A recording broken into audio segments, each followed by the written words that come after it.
The Sun King, a sequence of 3 programs based on the book by Nancy Mitford, adapted and narrated by Alan Melville, with Aubrey Woods as Louis XIV.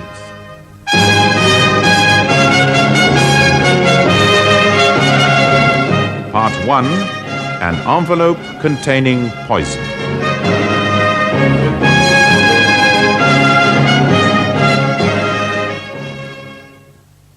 In the long life of Louis XIV, the Sun King, there were 3 main interests: women, war, and the Chateau of Versailles. He suffered a few minor setbacks with the first 2.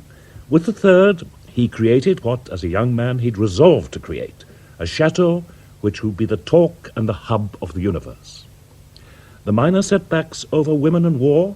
Well, women. In the fullness of time, Madame de Montespan, one of his leading mistresses, grew disappointingly fat and blousy, and on getting out of her carriage to play her part in the siege of Gand in 1678, whatever part that was seen, in spite of 2 or 3 hours of massage each day, to have legs each the size of a comparatively thin man. She also became rather grubby. She also took energetically to religion, and in due course she had to go. Madame la Marquise, you have become devout. I have, monsieur. Like my rival for the king's favours, Madame de Maintenon, I am filled with sadness and horror at the very sight of Versailles. This is what is called the world. This is where all the passions are at work. Love of money, ambition, envy, and dissipation. Oh, how happy are those who have put the world behind them. Those being your views, madame, it will cause you no distress to learn that the king has given orders that you are to leave the apartment you occupy next to his here in Versailles. Monsieur le Comte d'Aubigné, why were you chosen to tell me this? I obey His Majesty's orders, madame. And those of your sister, Madame de Maintenon, who was once my friend, then my rival, and who has now taken my place as the king's mistress, or one of them. Madame la Marquise is aware of His Majesty's wishes, madame. Where am I to go? You are to be granted accommodation in the appartement des bains, madame. No doubt because my enemies at the court say I do not approve of soap and water. Oh, God, I wish I were dead. I hope when that day comes, madame, you will have made sure of marrying God, not just living with him. Like your sister, monsieur, whom I brought to this court to look after the first son I had by the king, the Duc de Maine. He was born paralyzed in his left leg. She seems to have cured that, though he still walks with a limp. She seems to have succeeded in many other matters. When I spoke of marrying God and you said, like my sister, what exactly did you mean, madame? To Madame de Maintenon, as to me, and to a great many others, the king was God.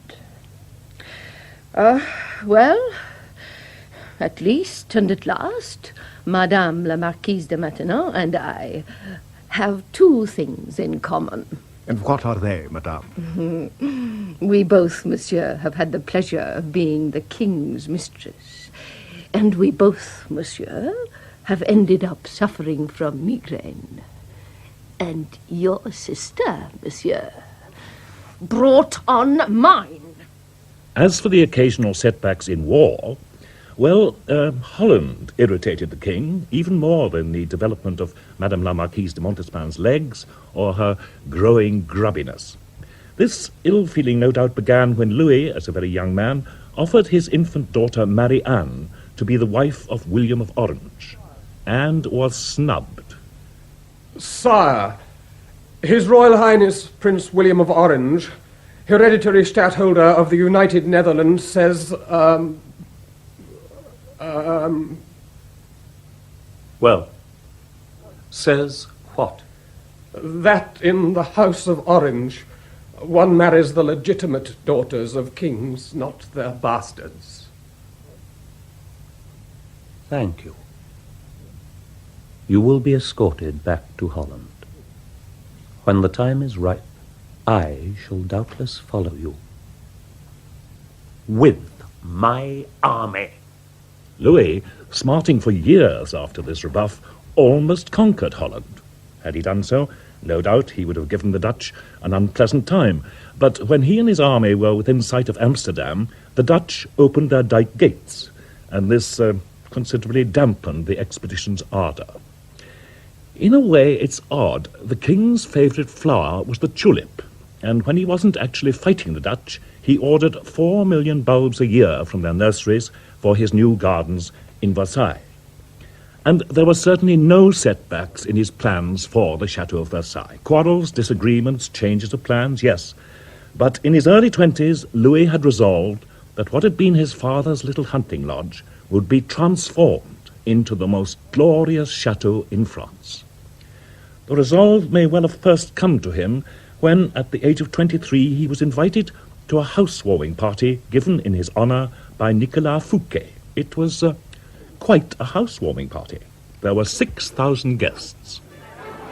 Why did you dance?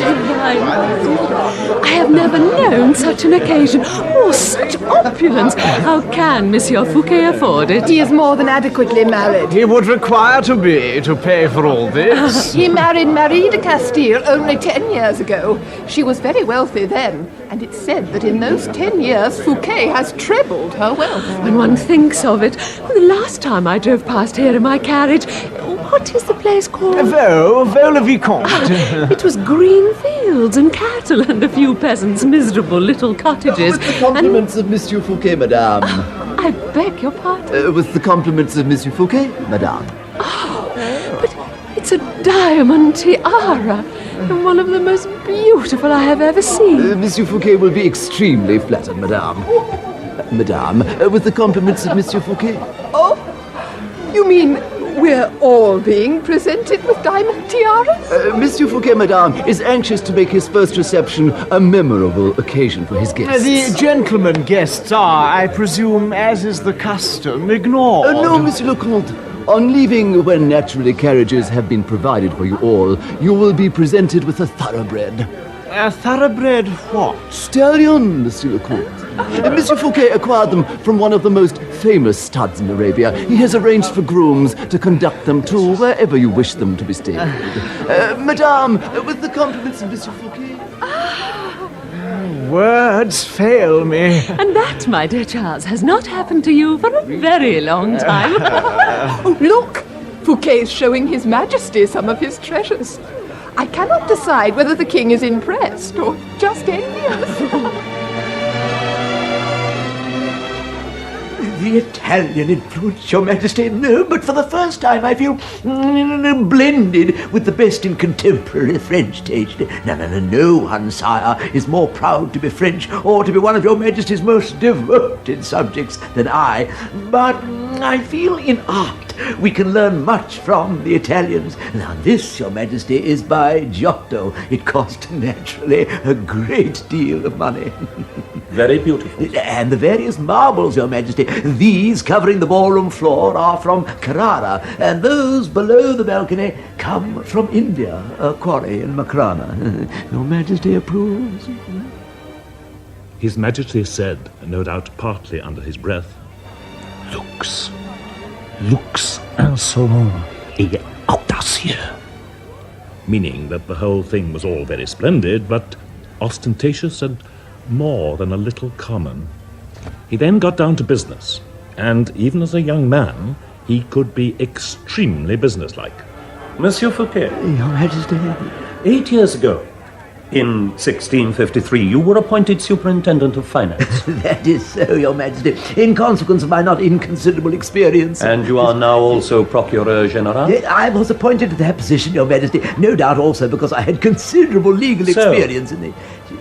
In these two positions, you are able to carry out financial transactions without, shall we say, investigation? Oh, Your Majesty is not suggesting... You have been borrowing on the public purse for your own personal credit. Yes, the wars, Your Majesty. The long wars. It has been found from time to time necessary I know the wars are long, Monsieur Fouquet. Some of us, myself included, have to fight them. You're a clever man, Monsieur Fouquet, and unscrupulous. I know what your ambition is. I know, too, what your emblem is. It is a squirrel, climbing higher and higher up a tree. No doubt a family tree. You wish by intrigue to become head of my government. You will not achieve that ambition, Monsieur Fouquet. It has been a most delightful housewarming. I have been greatly impressed by all that I have seen, but as is most evident by all we have been shown here tonight, the squirrel has been nibbling too long at the country's nuts. It will climb no higher. You are being placed under arrest, Monsieur Fouquet, for embezzlement. Fouquet was clapped into jail in the fortress of Perignon, and after that very few people in Paris gave ostentatious housewarming parties for the king. Louis, the Sun King, even though his sun was just starting to ascend, already shone strongly. Louis XIV, Le Grand Monarque, was born in 1638.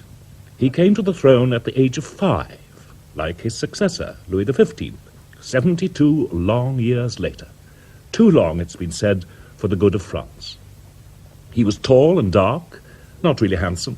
He had an imposing nose, which only in old age became recognizably Jewish. He almost certainly had both Jewish and Moorish blood in him.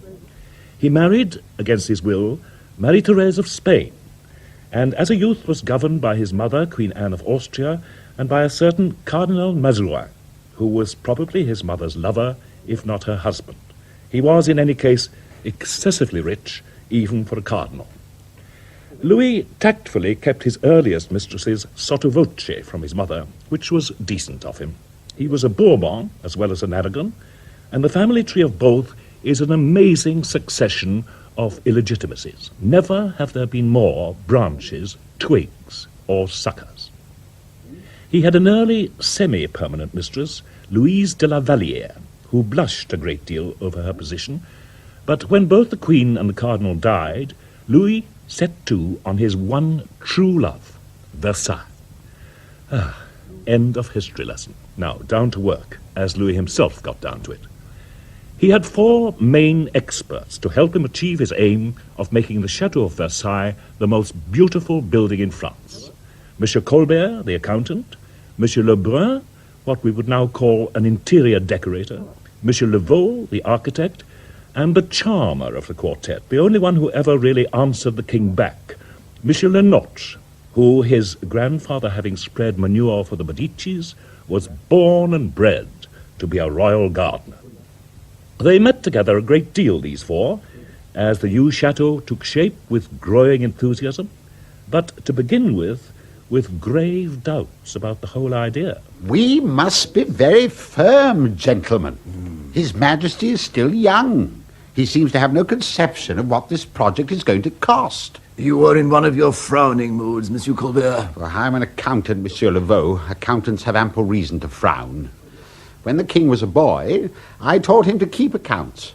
He was the first king of France who had ever done such a thing. I made him write down how much money he got at the beginning of each year and then subtract his expenses from it. Oh, I admit that when the money ran out too soon, which it always did, usually around July, I borrowed some more for him from Cardinal Mazarin.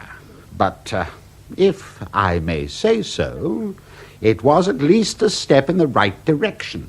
Now he seems to have forgotten the lesson. An enormous royal residence built around this hunting lodge, when he has the Louvre and all his other palaces. Well, Monsieur Levaux and I think it an admirable idea. You, Monsieur Lebrun, have been appointed official decorator, if the scheme goes ahead, and you, Monsieur Levaux, have been appointed official architect, once again, if it goes ahead. Of course you think it's an admirable idea. You'll both make a fortune and get a great deal of enjoyment in making it. Levaux and I will travel the world buying the very finest of everything. Carpets, tapestries, glass, porcelain, silks, brocades, chandeliers, marble. I'm sorry to disappoint you both, but you won't. If I cannot this morning dissuade His Majesty from going ahead with the project, at least, and if I may say so, I still have considerable influence over His Majesty, at least I can ensure that some of the money squandered on this new chateau comes back in time to France. In what way, Monsieur Colbert? I am, monsieur, in charge of all building in this country. I alone, if I may say so, am capable of producing the enormous sum of money which the building of this chateau is going to swallow. But if His Majesty insists on going ahead, I am imposing a strict customs barrier. Nothing is to be brought into France that can be made in France. But the silks, the lace, the glass that we have to buy from Italy. The china, monsieur. You can only procure really exquisite china from Germany. Think of the marble, Monsieur Colbert. When I worked on Monsieur Fouquet's former residence at Villevicq. We will make everything here, gentlemen, here in France. Tapestries, china, silks, brocades, carpets, everything. There's a little carpet-making concern in Aubusson, which I feel we should encourage. It's been going on for over 200 years, but this could make it famous. And before very long, Italy and Germany and the rest will be buying from us. You seem very certain of your stand this morning, monsieur. I'm never certain of anything before meeting the king. I'm some 20 years older than he, but whenever I'm summoned to meet him here at Versailles, even though, if I may say so, I am alleged to be a person of some power, I am in awe of him. I take a piece of bread and throw it in the canal which runs beside my house in Sceaux. If it floats to the other side, it means that Louis will be in a good temper. If it just falls in the water and stays there, I know the session will be stormy. You're very silent this morning, Monsieur Lenotre. I've been thinking. I suppose you'll want matters of flowers. I hate flowers. For the royal gardener, it's an odd quirk. Well, I like trim lawns and hedges, and space, and plenty of water, and tall, well-shaped poplars with their thin triangles reflected in the water. I expect he'll want it all prettied up, with millions of his Dutch tulips and all his other favourites, orange blossom, tuber roses, stocks, wallflowers, daffodils, jasmine. If we go ahead. Good morning, gentlemen. We are going ahead. Your Majesty. Pray be seated. Oh, how did your piece of bread behave this morning, Monsieur Colbert? Your Majesty knows. I was listening at the keyhole. Everyone else does. Why not the king? And how did it behave? It sank, sire. Like your hopes of dissuading me. It must have been very badly baked. Ah, Lenotre, how was your visit to Italy? I had an audience with the Pope, Your Majesty. So I heard. I also heard that when the audience was over, you gave His Holiness a great big hug. Well, it didn't surprise me. Whenever I come back from a journey, you give me a great big hug. Did you see any really superb gardens you might copy? There's one in Florence, Your Majesty. The Borghese. Sloping lawns, trim yew hedges, fountains, statues, plenty of water and space. Barely a flower in sight. It's beautiful. Well, now, Monsieur Lebrun, Monsieur Laveau, the plans. I have them here, Your Majesty. These are, of course, Your Majesty, only suggestions. Your Majesty. Monsieur Colbert? Before Your Majesty examines the plans, why Versailles? Because I like Versailles. I love Versailles. Ought not the Louvre to be a more fitting residence for Your Majesty? You are, sire, King of France. Paris is your capital. The Louvre should be your home. I'm a country person, Monsieur Colbert. I do not like to be cooped up indoors. If I have to be indoors, I wish to be able to see gardens and green fields and great masses of flowers. Eh, Lenotre? Flowers. There is no town, Your Majesty. Nothing around you here except a few hamlets and one or two inns. Wherever the king decides to live, if, quoting yourself, Monsieur Colbert, I may say so, a town arrives. It springs up. As well as the chateau, there will be a town called Versailles. And you, Monsieur Laveau, will see that it is properly planned and laid out. Your Majesty, it is unhealthy. I have never felt fitter in my life than here at Versailles. Oh, by the way, Lenotre, I have decided to give you a coat of arms. Thank you, sire. I already have one. 3 slugs on a bed of cabbage leaves. Now, gentlemen, the plans. Now, Where is the hunting lodge? My father's hunting lodge. The building we are sitting in at this moment. Where is it? Your Majesty. I gave you orders, Monsieur Laveau, that the new chateau was to be built around the hunting lodge. That it was to be wrapped around it carefully like an envelope. It makes things very difficult, Your Majesty. I do not care how difficult it makes things. You will overcome the difficulties. This lodge, sire, is built on a hill. The soil beneath it, sire, is mainly sand. I'm afraid, Your Majesty, it keeps shifting. And the more that is built around it, the more it will shift. Then you must find some means of stopping it shifting. The water supply, Your Majesty, is going to be a grave problem. Then you must also find ways of resolving that problem. Your Majesty, if you wish us to create, under Your Majesty's most expert direction and advice, the finest palace in Europe, why build it onto an existing building whose style has become, if Your Majesty will forgive me, unfashionable? I warn you, Monsieur Lebrun, and you, Monsieur Laveau, if for any reason this old house disappears, it will immediately be built up again, brick by brick. Yes, Your Majesty. I shall alter the plans, Your Majesty, to have the chateau built around the hunting lodge. Wrapped around it, lovingly, like an envelope that holds a love letter. Like an envelope, Your Majesty. Right. Now, let us see. Yes, that I like. The great courtyard, plenty of space. You like it, Lenotre? You too are a believer in space? It looks good to me, Your Majesty. Not a flower bed in sight. And there, in front of the main facade, you can plant great parterres and fill them with roses or, in the spring, tulips. For the chambermaids to look at out of the top windows.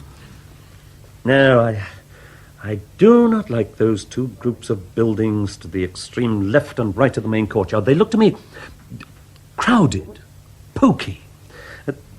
What do you think, Monsieur Colbert? The less poky they are, Your Majesty, the more they will cost. You think of nothing but money. Sometimes, Your Majesty, I contemplate the disappearance of it. Now, Monsieur Lebrun, the main rooms. Now, I want more green. Fresh, light green in all these rooms leading off the center corridor. And your rooms are over-decorated, Monsieur. You are a designer, not the curator of a museum. I wish this to be the greatest palace on earth. But it must be grand without being pompous. It must be full of light and air and cheerfulness. I have the feeling that, if God so decrees, I shall live to be an old man.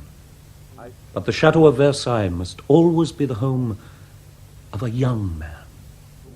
A country house. A happy house.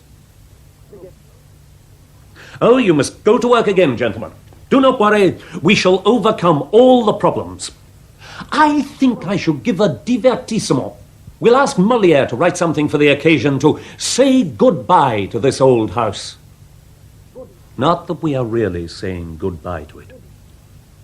It will remain there, Monsieur Laveau. There, in the center, where it is now. You understand? Yes, Your Majesty. When the plans for the Chateau of Versailles were finally approved by Louis, the envelope, as he called it, became an enormous workshop. The little hunting lodge was covered in scaffolding, buried in dust. The gardens round it like a quarry, full of mud, stones, drain pipes, men and horses. Marble and bronze statues lay around, waiting for the king to say where he wanted them.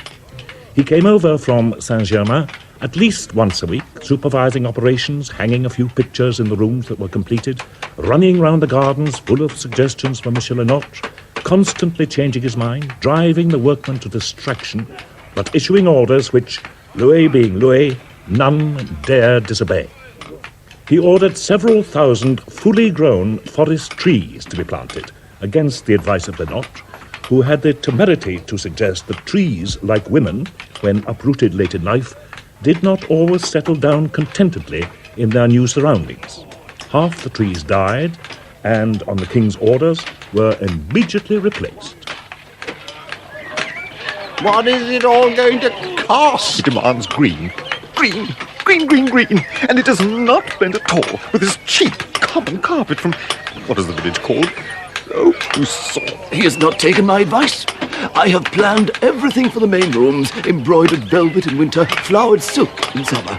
But he has not worked out the essential things properly. When great crowds come here from Paris for balls and fetes, there are just those few privies in the courtyard. I know what will happen. They'll relieve themselves on my staircases. Now he wants a Trianon, a pavilion in blue and white porcelain. Oh, I don't mind that, but it's to be covered in blossom. While all this work was going on, Louis held his divertissement for not au revoir but à bientôt to his father's hunting lodge, now being wrapped up and sealed in its envelope. There were 300 guests, and Molière, duly obliged, with the world premiere of a piece called Georges Dandin. The Queen was there, naturally. His accepted and acknowledged mistress, Louise de la Vallière, sat beside her, pregnant, again, naturally, melancholy and dull. And at a table not far away, there was a constant buzz of chatter and laughter from two of the liveliest ladies in Paris. It had been going on all evening, no doubt to the fury of Molière. It now becomes necessary to look into the Sun King's love life. To do so in any detail would take a very long time indeed. Throughout his long life he had innumerable mistresses, countless bastards, and, let us be fair, one surviving legitimate child. Let us concentrate on the king's 3 principal love affairs, the pattern of which, oddly enough, was always the same. There was a great deal of gossip over an early affair with his sister-in-law, the Duchesse d'Orléans, and in the hope of stifling the gossip, the Duchesse d'Orléans told the king to pretend that he was courting not herself, but one of her ladies-in-waiting, Louise de la Vallière. The pretense became reality. Louise de la Vallière became the king's first officially acknowledged mistress. And because she refused to be separated from her greatest friend, Madame de Montespan, Louis saw Madame de Montespan every day, and in the fullness of time, Mademoiselle de la Vallière was out, and Madame de Montespan was in. And because she, Madame de Montespan, was, at any rate for a time, inseparable from her greatest friend, Madame Scarron, she too, in the fullness of time, was out, and Madame Scarron was in. Mistresses, especially royal mistresses, seem in those days to have had an unwittingly generous side to their nature. Each one handed to the king her own successor on a plate. At any rate, on the evening of the divertissement in his father's hunting lodge, the king never took his eyes off the table where the future Madame la Marquise de Montespan and the then Madame Scarron, later to become Madame la Marquise de Maintenon, were enjoying themselves hugely. They say he likes clever, amusing people. What he sees in Louise de la Vallière, I cannot think. She's even duller than that play we've just sat through, and that's saying a great deal. Well, you must see something in her, dear. She's doing the best to conceal the fact with her fan. But she's obviously pregnant again. Well, of course she is. No ostrich could provide feathers for a fan large enough to conceal that. And she had the vapors the other morning when taking Mass. She said she had to remain seated throughout the service because of a slight growth in her left foot. The growth, my dear, is in a very different place. Well, not so slight. Oh, I think you're being very mean. She's your best friend. Oh, she's nothing of the kind. I court her friendship in order to be near the king. When I first came to the court 8 years ago, I was maid of honor to the first Madame. Well, you know what they say, dear. All his women come from his brother's household. It's the nursery garden of his mistresses. He strolls round the garden, picks the flowers of his choice, and transplants them to his own bed or potting shed. And he picked not you, but another spring bloom from the garden, La Valliere. Oh, at the time I found it extremely hard to bear. She, by her present condition, clearly does not. Oh, Francoise, really? She will not, my dear, if I have anything to do with it, prove a hardy annual. You've only to ask Lenotre the gardener. Louis has notoriously bad taste in picking flowers. Oh, just look at her, my dear. She's so dull. Her eyes fill with tears whenever the king speaks abruptly to her. She even blushes when one of her maids turns down the bed. But she is pregnant again. I wish you wouldn't keep harping on that subject. There's no need to draw attention to what is self-evident. Well, the fact is, Francoise, dear... Ah, my name is Athénais. It isn't, dear. You were baptized Francoise as I was. And I changed my name to Athénais. Why? Because there may be more than one Francoise in the king's life. Oh, not you, dear, I'm sure of that. But there is only going to be one Athénais. Well, in spite of the fact that he's staring at you at this moment, or it may be he's staring at me. Oh, don't be ridiculous. He's never taken his eyes off me all evening. In spite of that, dear, you don't seem to be getting very far with him. Oh, I shall. And soon. I see signs of a flower he picked wilting. She may have another bud about to blossom, but His Majesty's interest in the parent growth is waning.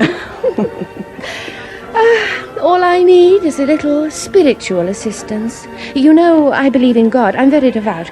Unfortunately, it is against the rules to ask him to assist in double adultery. Double? You mean you've already... I mean nothing of the sort. I am happily, contentedly, and respectably married to Monsieur de Montespan, and have been so for 5 years. No. I mean His Majesty.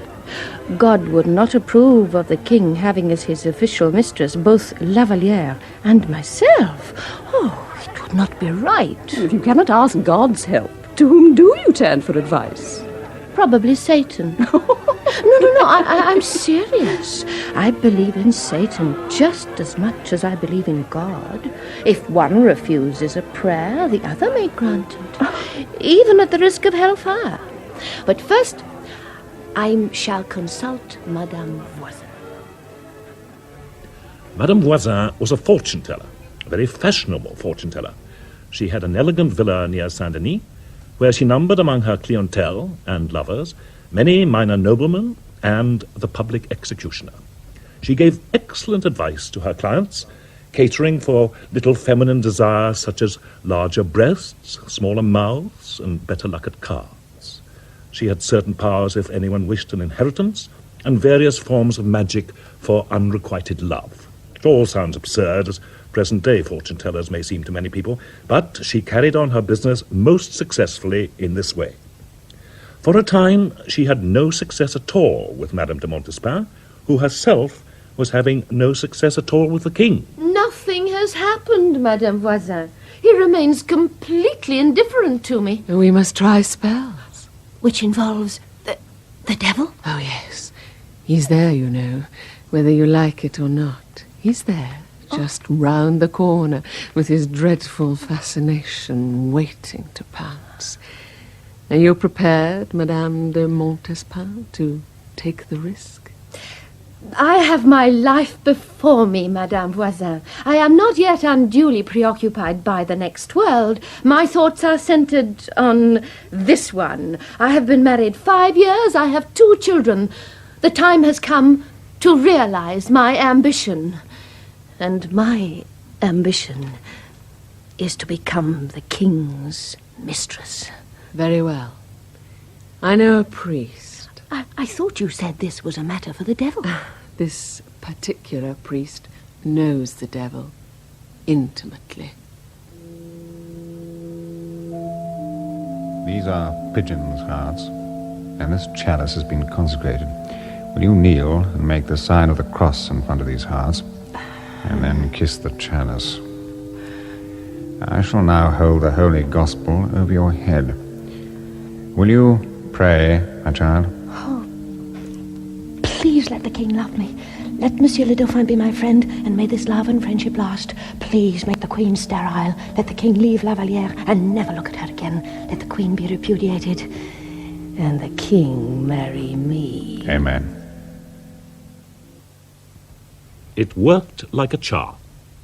Madame de Montespan became the king's mistress. The Dauphin, then aged 8, loved her. Louis's looks in the direction of Mademoiselle de la Valliere became fewer and colder, though this did not prevent him from giving her another baby as a parting present. The only clause in Madame de Montespan's sacrilegious prayer was the one wishing for the Queen's sterility. She was far from that, and had 6 children, all of whom, except the Dauphin, died as children. Madame de Montespan, a prolific woman, was soon herself expecting. She had in all 9 children by the king, or presumably by the king. The first, even before it was due, caused His Majesty anxiety. Your husband, Monsieur de Montespan, I don't think he approves of me. I do not understand it. So many other husbands whose wives have been, how shall I put it, honoured by the king have raised no objection. Indeed, many of them have built up enormous fortunes because of the favours I have bestowed upon their wives. Monsieur de Montespan is different. He is very different, sire. When he knew that we were lovers, he boxed my ears hard. Whenever I meet him, he contrives to bring David and Bathsheba into the conversation. And I thought it going a little too far when he went into mourning, began referring to you as his late wife, and one day last week drove in his carriage to Saint-Germain-en-Laye with a pair of stag's horns draped in black wobbling about on the roof of his coach. You are not to concern yourself, sire. My husband and my parrot talk the same language. All the same, when the child arrives, it must not be seen to arrive in public. Someone safe, reliable, must be found who will take it at birth and look after it secretly. I know the very person, Madame Scarron. Madame Scarron was set up in a rather beautiful house between Paris and Vaugirard. It's still there, number 25, Boulevard de Montparnasse. Servants and all the necessary trimmings were laid on, and in due course, when the child, a girl, was born, it was smuggled out to Madame Scarron, waiting in a carriage. Despite Madame Scarron's care, the child very soon died. But it was followed, swiftly, by 2 brothers, who later became the Duc du Maine and the Comte de Vexin.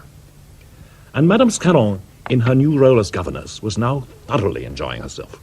She moved around in Paris society, and no doubt her friends, who were real Parisians, no doubt they knew what role she was playing. They never mentioned it to her, they just noted that her plain, nun-like clothes, in the dark colours she always preferred, were now of the finest cloth and embroidered with real gold thread. They were not to know that this gentle little woman, caring for the children of her best friend, was to become the king's next official mistress. On March 13th, 1679, Madame Voisin, who was a sort of sideline to her fortune-telling, had assisted in some 2,000 abortions, was arrested in Paris as she came out of church. On hearing the news, Madame de Montespan hurriedly left the court. The normal main topic of conversation in Paris society, the king's mistresses, now switched to something much less attractive or amusing: poison. To try to stop the rumors, and he hoped to stop the poisoning, Louis took action. With the man he had recently appointed chief of police, Monsieur la Reynie. The atmosphere in Paris, Monsieur la Reynie, is not good. It is evil. If your Majesty will permit me to say so, sire, your Parliament has elected to convert the French Protestants. By conversion is meant persecution. The atmosphere could hardly be expected to be good. I am not referring to the Protestants, monsieur. I am referring to the poisoners. Your predecessor, Monsieur d'Aubray, was poisoned by his wife. Almost 3 years ago, Madame la Marquise de Brinvilliers, who was much given to good works, poisoned her father. It took her 8 months, during which time she nursed him devotedly. She did the same for her 2 brothers, and attempted to do the same for her husband. She also, Monsieur la Reynie, killed off a great many people in hospitals. She visited the sick, sweetly and often, and tried out on them various poisons. As you know, she confessed. She was beheaded and then burnt in the open air, so that Madame de Sévigné once said, "We are all breathing her now." This must stop, Monsieur Larini. You know I like winning wars. I do not like to do it by administering poison. To stop it, sire, may involve many persons close to the court. What do you mean by that? The tribunal you have set up, sire, has made many discoveries. There is a warrant out for the arrest of the Comtesse de Soissons. But she's a good friend of mine. She's one of the best card players in France. It is suggested, sire, that she played her cards well with her husband, using poison. There is also, sire, a warrant out for the arrest of the Duchesse de Bouillon. But she is the most adorable woman, and she is the lover of my cousin. That is why, sire, they say she poisoned her husband. The charges, sire, have been phrased as tactfully as possible. The Duchesse de Bouillon is merely being charged with having tried to poison her husband's valet, who knew of her lovers and knew about her hopes of poisoning her husband. I see. It clearly makes a difference. Who else? The Marquise d'Ali, for poisoning her father-in-law. Did she? Oh, yes, Your Majesty. We have all the evidence. And one of Her Majesty the Queen's ladies-in-waiting, sire, the Princesse de Tangri. What did she do? She poisoned her child, sire, with powders supplied by Madame Voisin. Anyone else? Many, sire. The Maréchal de Luxembourg, Madame de Polignac, many others. But this must stop. The tribunal must put an end to it. It must be made impossible to obtain these poisons. No one closely connected to me, apart from members of the court, is concerned? That, Your Majesty, I would not be prepared to say. The tribunal, the Chambre Ardente, though weak-minded like many present-day tribunals, fished up some fascinating exchanges. Madame la Duchesse de Bouillon, do you know Madame Voisin? Oh, yes. Have you taken her advice about spells, incantations, the devil? Certainly. She gives very good advice on these matters. And not only to me. To many others whose names might well surprise you. Have you seen the devil, Madame la Duchesse? And if so, what does he look like? Rather like you. Small, dark, and ugly. While all this was going on, Madame Scarron, the future Madame la Marquise de Maintenon, was establishing her position with the king. The young Duc de Maine, whom she adored, the first son of Louis and Madame de Montespan, wrote letters, oddly enough, not to her, but to Madame de Montespan. He had a paralyzed left leg, and he called himself Le Mignon. Barrage, 1677. I was so happy, belle madame, when I saw that you had not forgotten your Mignon. You know how much I love getting letters from you, and I'm enchanted to have one in your beautiful handwriting. Pray, madame, don't let the king forget Mignon. I want to ask you another favor. May they stop dressing me in skirts? I should walk much better. So I beg you to allow this, belle madame. So, there we were. The king's first son by Madame de Montespan being cared for by his father's future mistress. His present one growing fatter and grubbier and resorting to black magic and all manner of unsavory occupations to try to keep a hold on the king. And Madame de Maintenon, who was to replace that hold, beginning to set her own personal seal on the envelope of Versailles. Mademoiselle de la Vallière, she left the court to become a Carmelite nun. She was 30. The young girl who had once been the very soul of Versailles, never had a suite of rooms in the chateau, and never saw it completed. As someone remarked later, the divertissement in the hunting lodge at Versailles, round which the envelope was built, embraced the past, the present, and the future.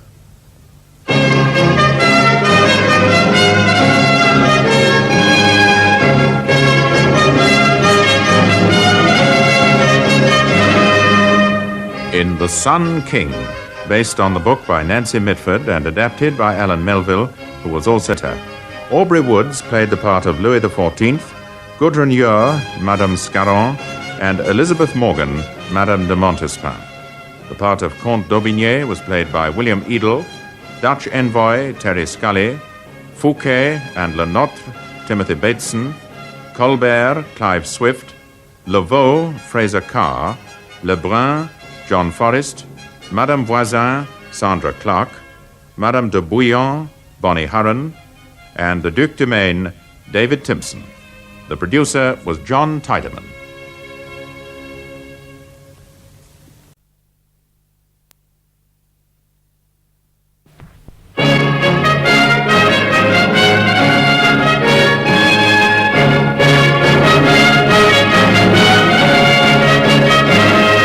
The Sun King, a sequence of 3 programs based on the book by Nancy Mitford, adapted and narrated by Alan Melville, with Aubrey Woods as Louis XIV.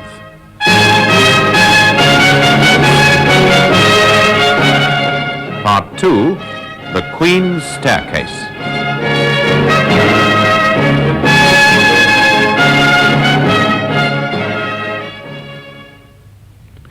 In the early 1680s, Paris, and indeed all France, was still buzzing with talk of poison.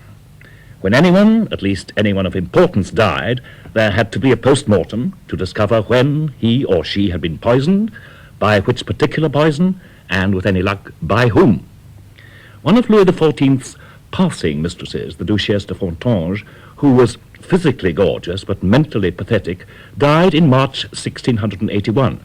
Like so many of his other ladies, when he tired of them, she'd been packed off to a convent. But even the convent insisted on a post-mortem, and this was held by 7 doctors. It was found that she'd died of pneumonia, which must have been a sorry letdown for both the doctors and the gossips. Through all this, Louis was settling into his newly built, beloved Chateau of Versailles. It wasn't nearly ready, but, as so many of us do today, he decided that he'd never get the workmen out unless he himself moved in. When he wasn't settling into Versailles, he was very busy indeed waging wars. War in those days was rather more civilized, if war can ever be civilized, than it is today. For one thing, it was never fought in the winter. And, for example, when Louis was besieging the city of Lille, he ran out of ice. In those days, for the proper conduct of a war, ice was essential for cooling drinks and foreheads, and for keeping the field rations in good condition. His enemy, the commander defending the city, the Comte de Bruay, sent him some over every morning, but not enough.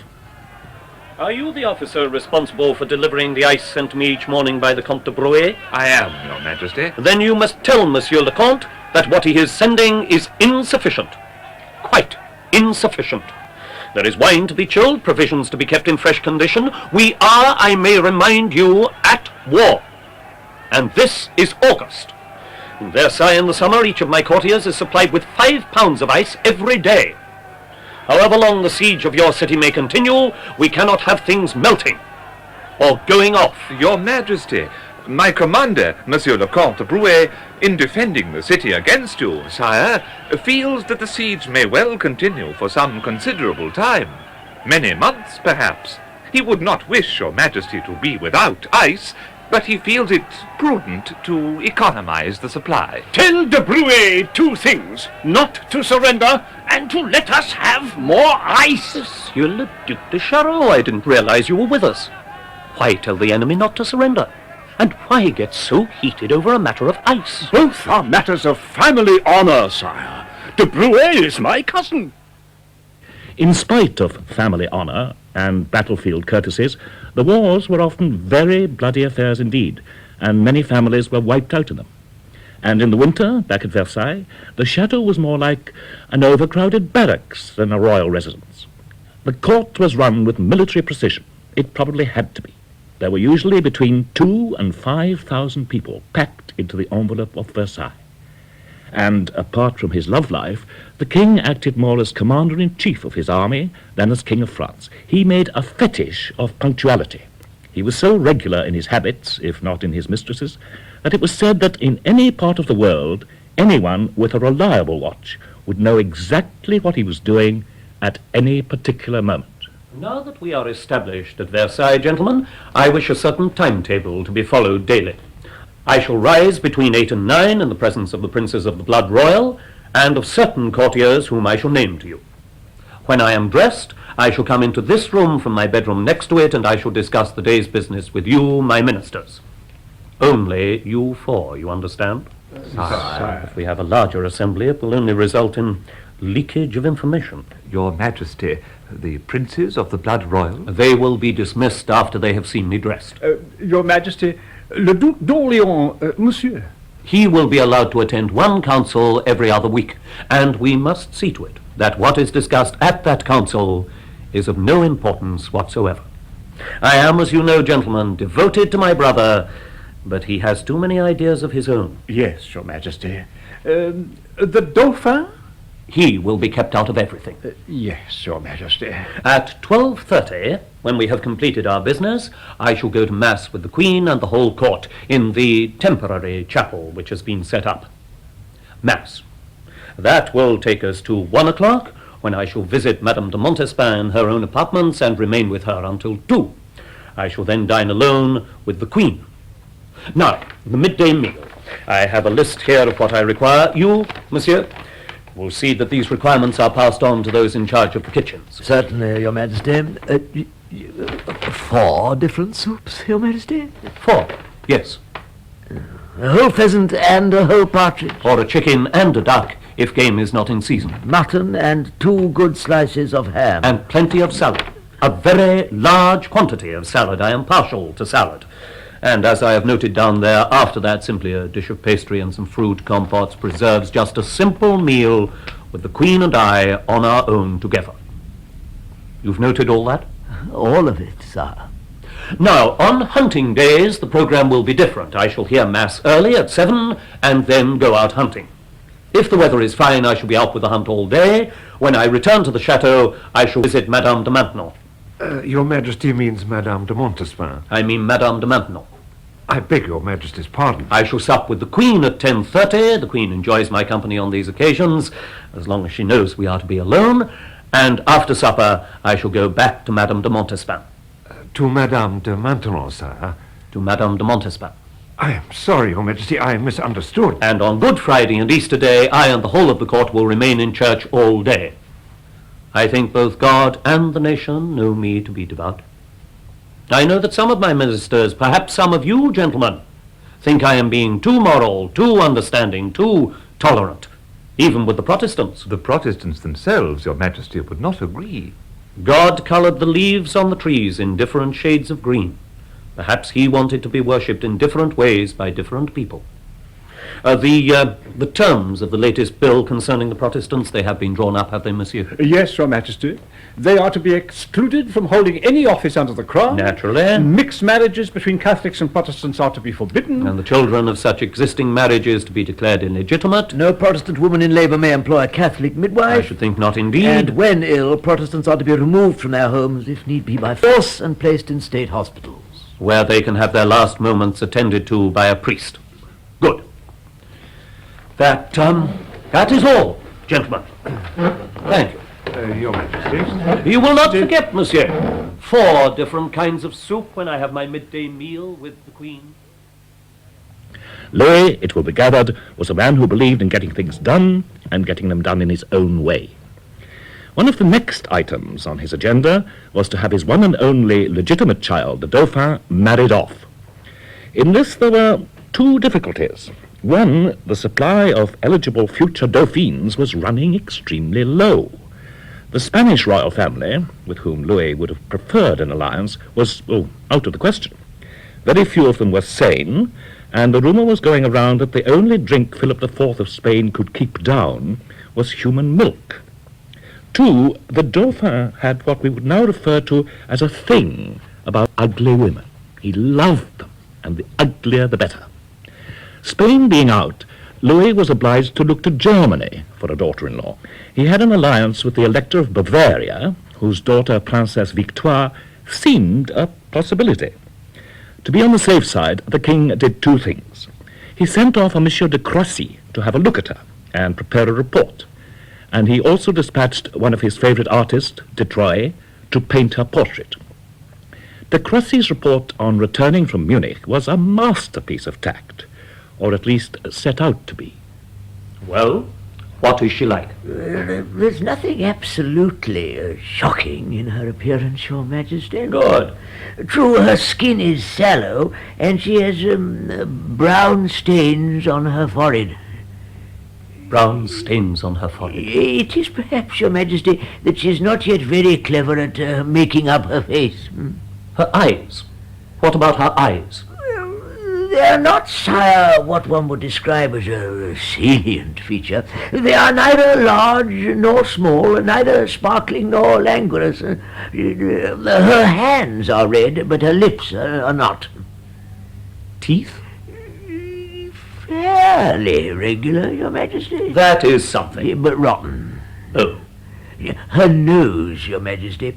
It is not exactly a deformity, but it is a very fat nose, sire, and bulbous at the tip.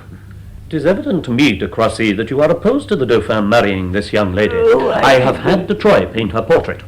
He was given orders that it was to be a truthful portrait. He has just delivered it. Here.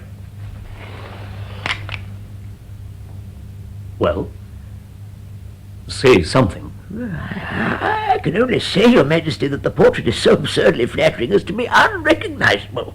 That is not the Princess Victoire's nose, sire. The Princess Victoire's nose is fat, very fat indeed, sire, and bulbous at the tip. I am becoming inclined to get out of this marriage.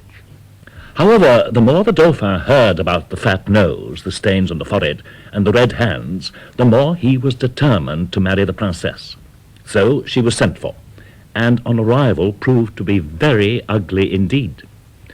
But as the king had made it known that she was to be admired all round, no one mentioned her nose, at least not in public. The Dauphin fell in love with her on sight, and the longed-for heir was born soon after the court moved into Versailles, not without a little drama, and though the Dauphine cannot have been in any condition to appreciate it, some comedy.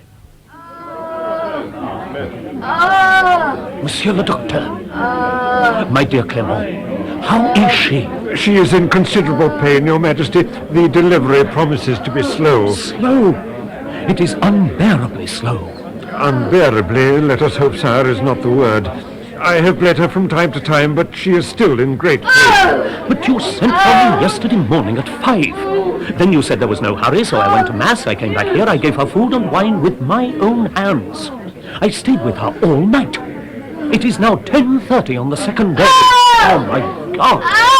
I would be glad even if the child were a girl, if only her torment would come to an end. Where is the Dauphin? Where is Monseigneur? Still sitting in that corner, sire, with his head in his hands. A great help at a time like this. Where is the baby's wet nurse? By the Dauphine's side, Your Majesty. She, too, has been here for 2 days and 2 nights. Let me see her.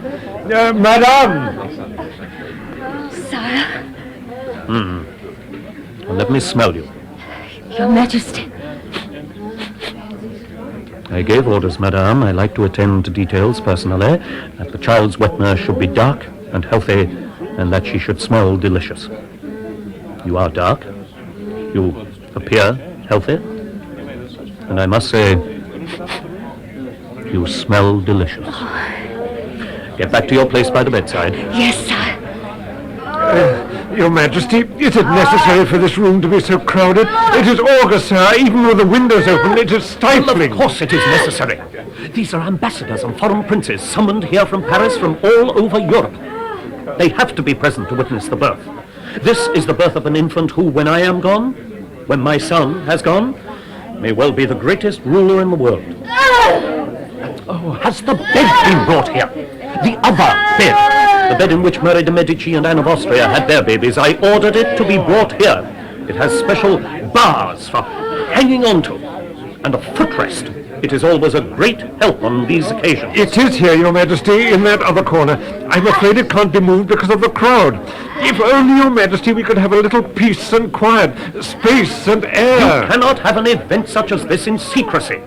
Do you hear what is going on in the courtyard outside there? The whole of Paris is here, waiting. Oh, my God. They have built the greatest bonfire ever, I imagine, built in France. Ready to celebrate. Your Majesty. It looks as though she must expire. If Your Majesty and you, ladies and gentlemen, would be good enough to keep silent and move further away from the bedside. Where is the Dauphin? Still in that corner, sire, with his head in his hands.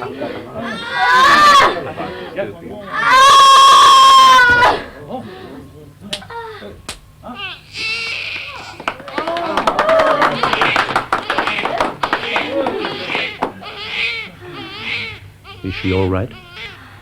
Will she live? With care, Your Majesty. Is it a boy or a girl? It is a boy, Your Majesty. Make way! Please, quickly, make way! Let me on to the balcony. You may put a light to your bonfire. We have another heir to the throne of France, the Duke de Bourgogne.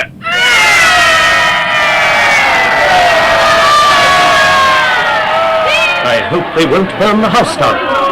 Now, where is the Dauphin? I wish to congratulate him. Everything having been satisfactorily accomplished, Your Majesty, he said he was going out hunting.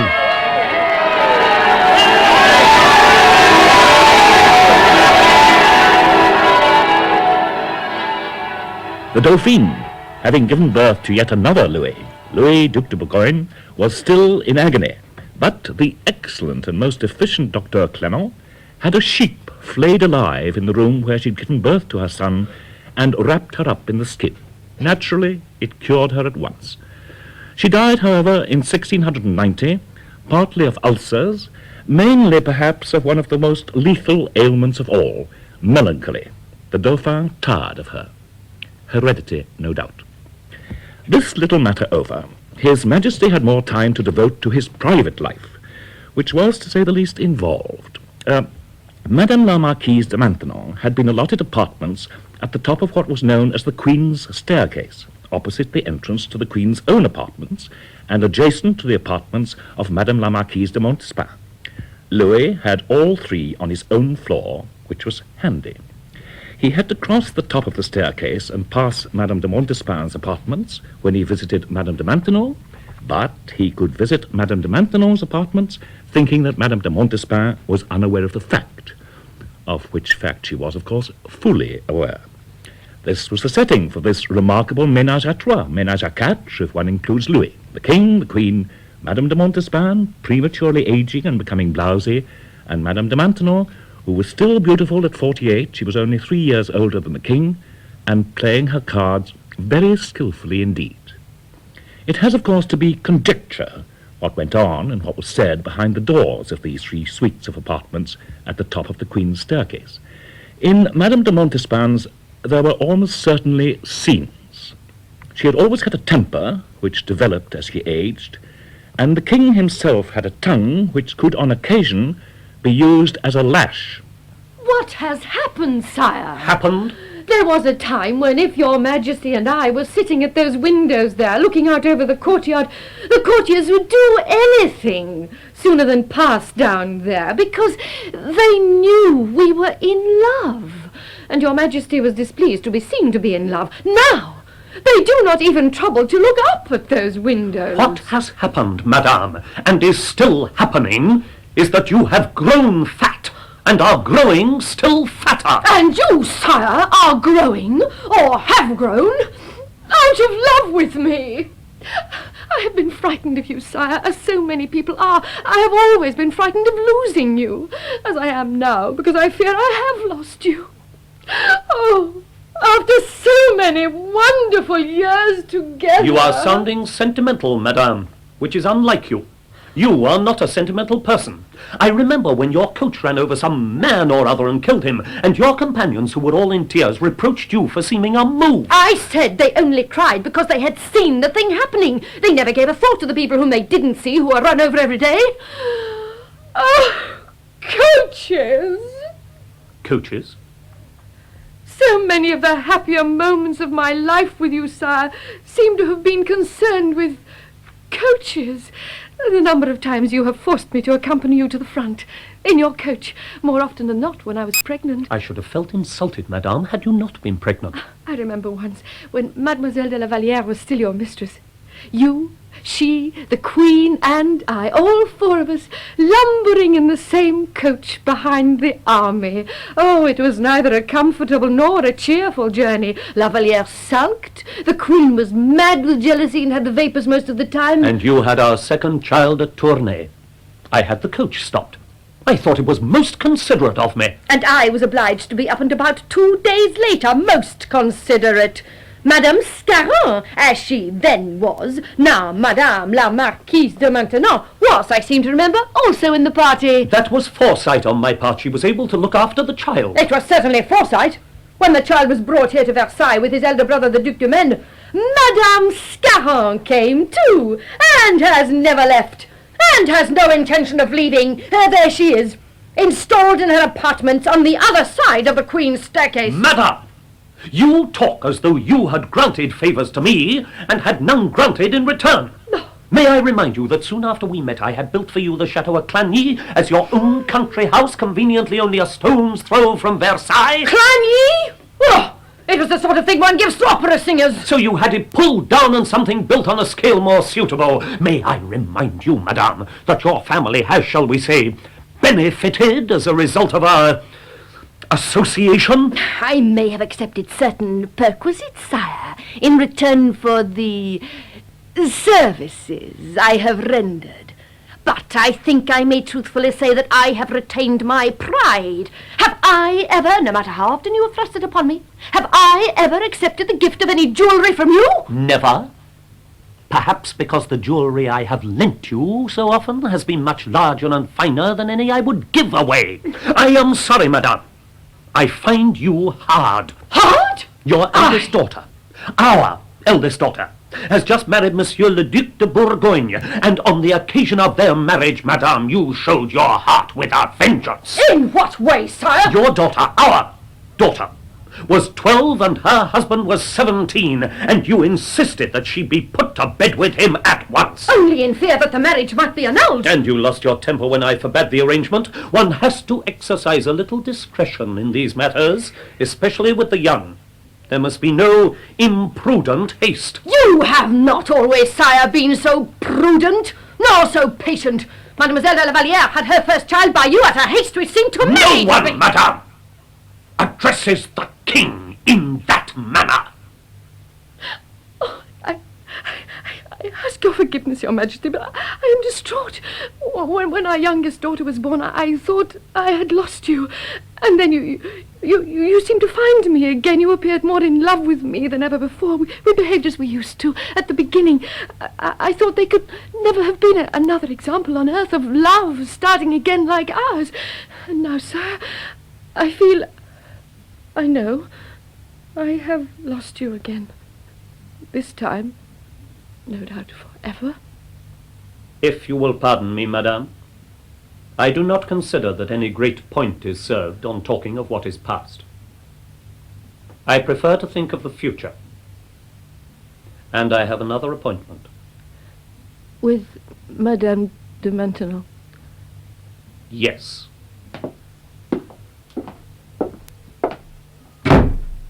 Oh, God!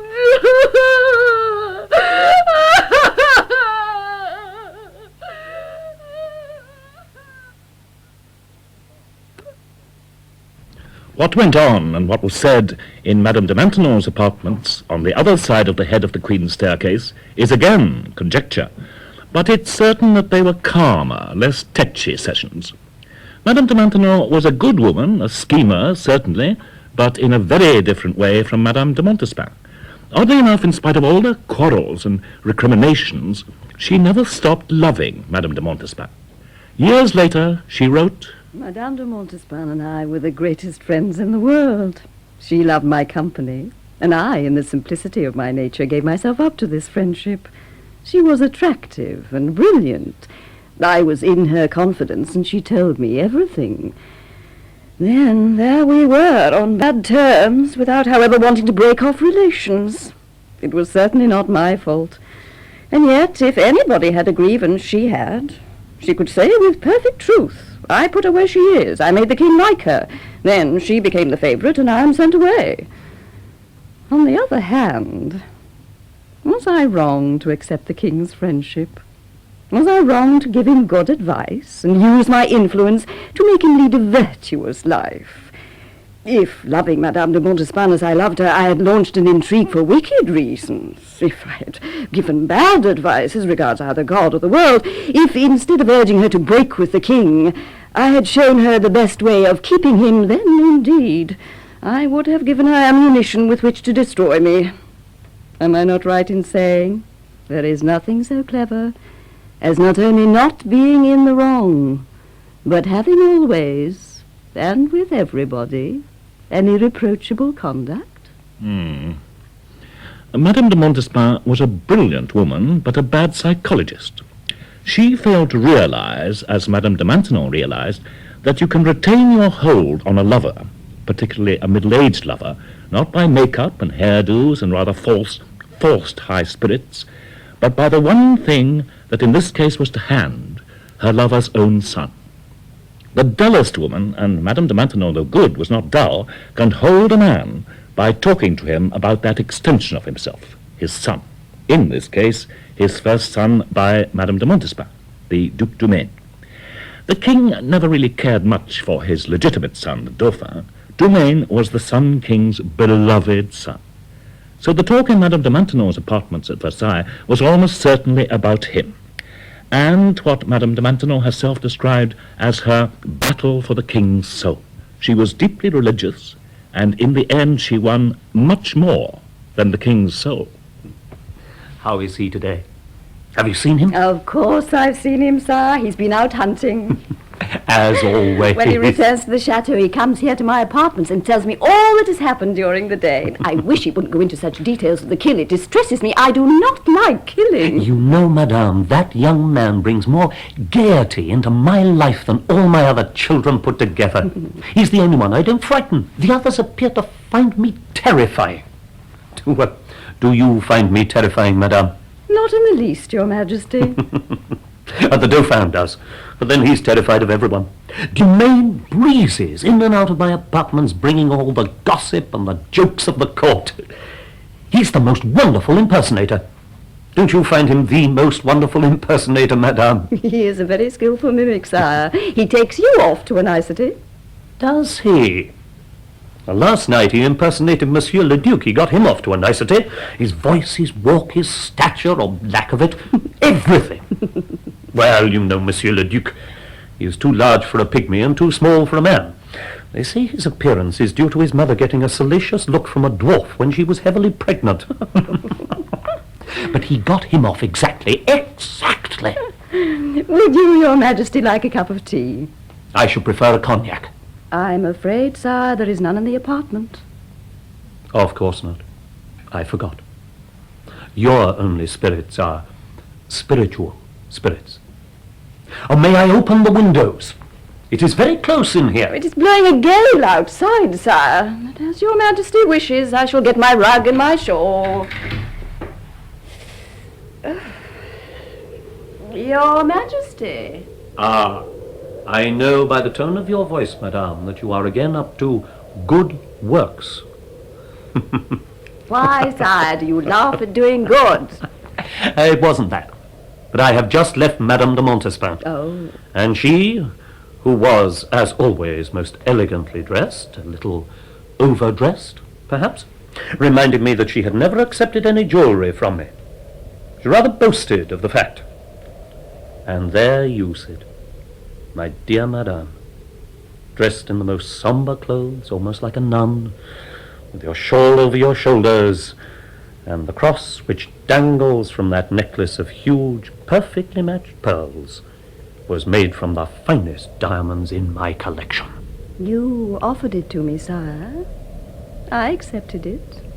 And what is more important, it is a cross.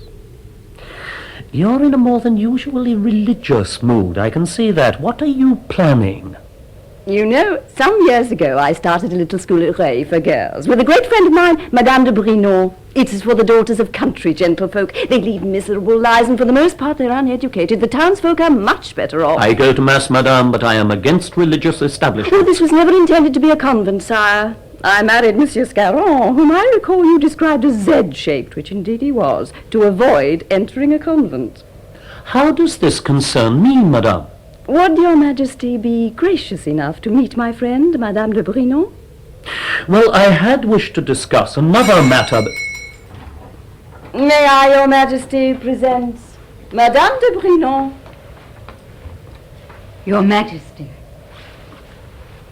I understand you and Madame la Marquise de Maintenon have some scheme afoot for a school for the daughters of country gentlefolk. It might well interest me. I have always had a deep concern for the daughters of country gentlefolk. It would not, your majesty, as I am sure Madame la Marquise has explained, be anything remotely resembling a nunnery. We would wish to accommodate around 250 girls between the ages of 6 and 19. Up to 19, eh? Highly commendable. And they must not be shut up. Certainly not. They should be brought up with the view to living in the world. The atmosphere should be one of piety, naturally, but civilized piety, your majesty. I see. There are, in my view, sire, too many good nuns in the world, and not enough good mothers. I entirely agree, madame. The girls' lessons must be given in an easy, smiling, natural way. There must be no strict or painful holiness, and no unnecessary rules. It sounds the most admirable idea. But I still don't understand, Madame la Marquise. How could this possibly involve me? At the bottom of the park, sire, there is a little hamlet called Saint-Cyr. It would be the most admirable sight, sire, and so convenient to Versailles. We could transfer all these young girls from the school at Rueil here, and I could keep the whole thing under my own personal supervision. But, as you say, not too strictly. No unnecessary rules. Well, of course not, your majesty. If I might suggest, your majesty, some form of constitution should be drawn up for Saint-Cyr. Perhaps by yourself, sire, Madame de Maintenon, and myself. It will have to be approved by my confessor. Well, of course, we must have everything above board. I think, your majesty, Madame de Brinon should be elected the school's mother superior for life. If your majesty considers me a suitable person to fulfill such a position. And I think also, sire, that I should have an apartment for myself and my household in the school, to be maintained at the expense of the school, so that I can supervise things properly. It sounds a most splendid idea. Pray proceed with the arrangements. You'd better get in touch with Monsieur Mansart. He is now my principal architect. He's a protégé of Monsieur Colbert, who supervised the building of Versailles and the chateau I had built at Clagny for Madame de Montespan. You must excuse me, ladies. I am to take dinner with the Queen. The moment the king left, Madame de Maintenon crossed the room and closed the windows. In fact, it was rumoured that not the least of the reasons for Saint-Cyr was that she could escape from the drafts of Versailles. The school was a great success. It opened its doors in 1686 with Madame de Maintenon in an even more than usually devout mood at the door, greeting the pupils and their teachers with the words, "These walls are my retreat and my tomb. May this establishment live as long as France, and France as long as the world." To her credit, Madame de Montespan was among the first visitors and was, by all accounts, civil. The king came a few weeks later. He'd had a secret operation for fistula trouble, and he was greeted by 300 fresh young voices chanting an anthem with words by Madame de Brinon and music by Lully, who probably pinched it. No doubt there was a rehearsal, many rehearsals. Now, Marie-Louise, demonstrate to the others. Sing it as it should be sung, clearly, firmly, and with feeling. 1, 2, 3. Grand Dieu sauvait le roi, grand Dieu vengeait le roi, vive le roi, qu'à jamais gloire.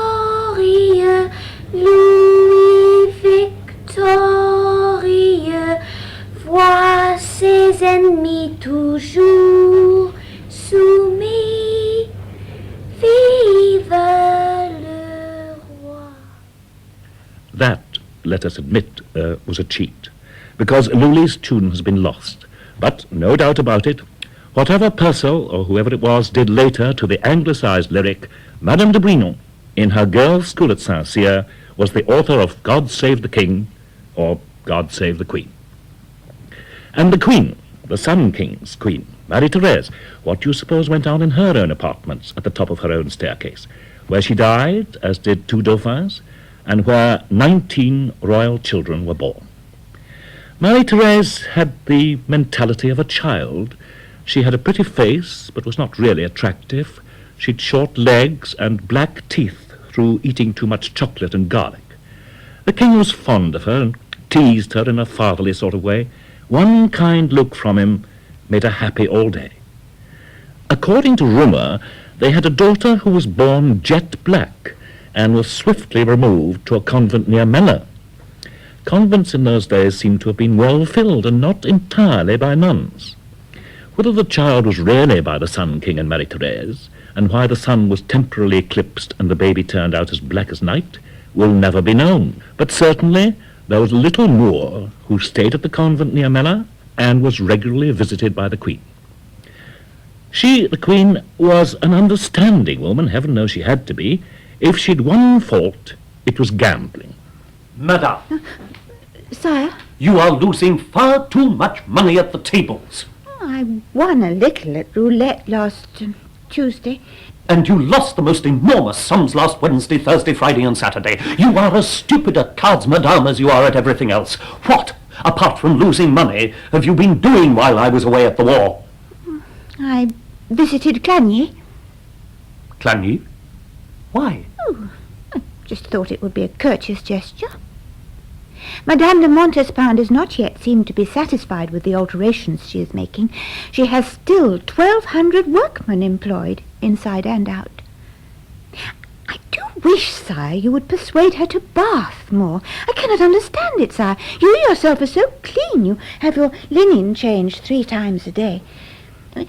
Mademoiselle de la Vallière, was she your first official mistress? I get confused. Well, she was clean to the point of fussiness.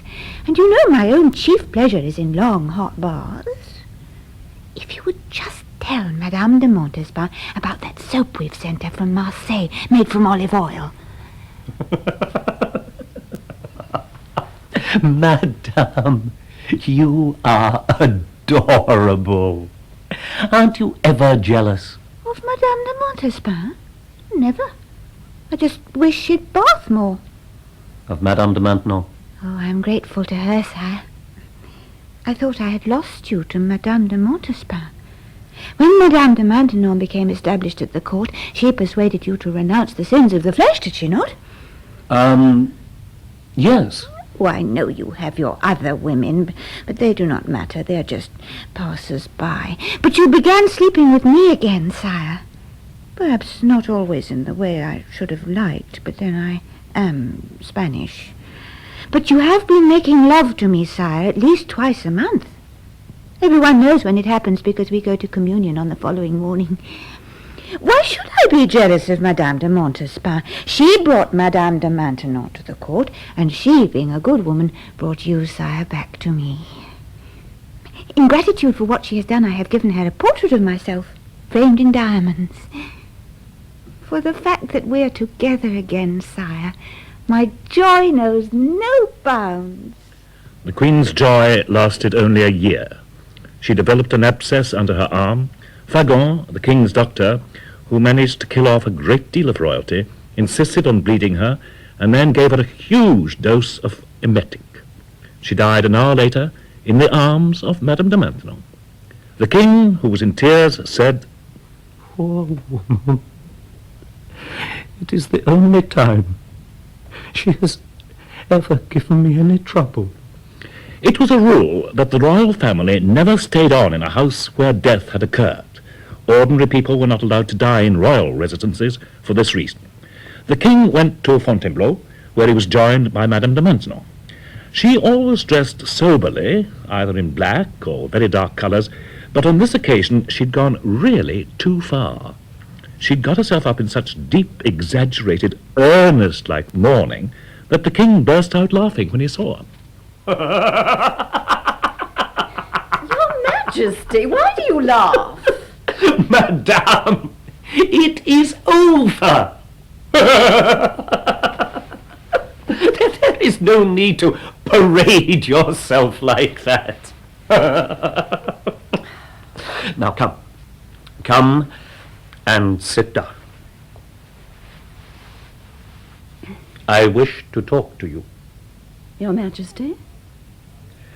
You are to be removed from the apartments you occupy at Versailles. Sent like so many others to a convent. No, madame. You are to be given rooms in the Queen's suite. Your Majesty, is that wise? I decree what is wise, madame. I and God. God and I. You have taught me, madame, a great deal about God, about a proper understanding with him. I once, after a defeat in battle, said, God seems to have forgotten all I have done for him. It was a presumptuous remark. Through you, I have come to realize all he has done for me. Madame. Your Majesty. The Queen is dead. I am only 45. I need a wife. I have no desire to bring to Versailles some foreign princess whom I have never seen. The Dauphin now has 2 healthy children, the Duc de Bourgogne and the Duc d'Anjou. The line is assured. There is no need for any more royal children of France. And you know, madame, which of all the children of France I love most. The Duc d'Umaine, whom you brought up, who loves you as much as I love him. Your Majesty, he is your child by Madame de Montespan. Madame de Montespan has both an uncontrollable husband and an uncontrollable temper. When it comes to love, madame, the Duc d'Umaine is more your child than hers. I find you very beautiful, madame.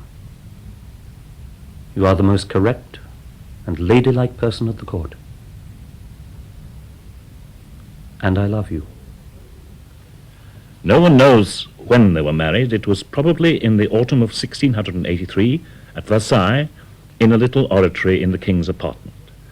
Madame de Maintenon burnt all the relevant documents after the king's death, saying she wished to remain an enigma to posterity.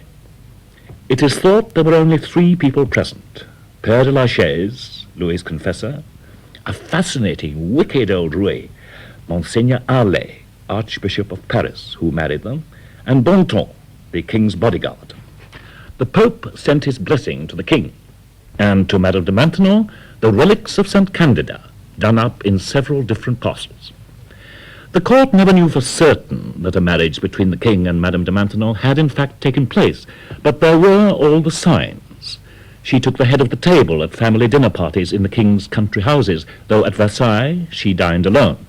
In the chapel there she sat in the little draught-proof box which had been specially constructed for the Queen, and they both regularly attended Holy Communion together, which was unthinkable unless they were married.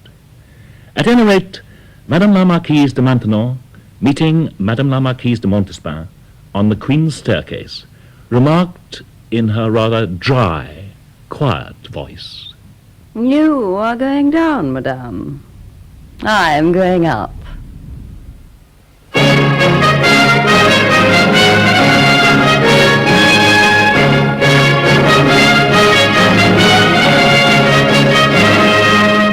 In The Sun King, based on the book by Nancy Mitford and adapted by Alan Melville, who was also the narrator, Aubrey Woods played the part of Louis XIV, Gudrun Ure, Madame de Maintenon, and Elizabeth Morgan, Madame de Montespan.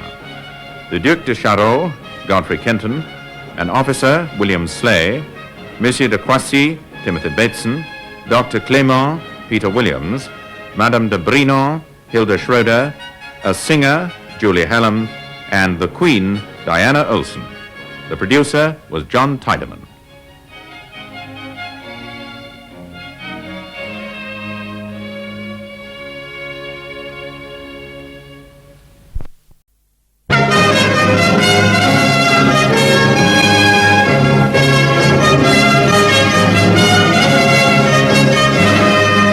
Sun King, a sequence of 3 programs based on the book by Nancy Mitford, adapted and narrated by Alan Melville, with Aubrey Woods as Louis XIV.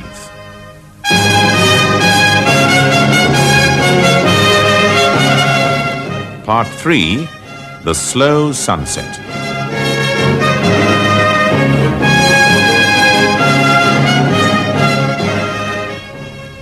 Saint-Cyr, the girls' school which Madame de Maintenon had established near Versailles with the king's approval and his money, turned sour. The whole thing, the king's frequent visits to and his interest in the pupils, the fact that it was the king's mistress who was behind the venture, all this went to the girls' heads. Madame de Maintenon did her best to explain to them what a bore life was at the Chateau of Versailles, but they could hardly be expected to believe her. Keeping naturally quiet about the fact that by this time she herself had secretly married the king, she gave the girls quite a wigging on the subject of marriage. Marriage, she said. Marriage makes 3/4 of the human race miserable. The woman has to submit to such dreadful things.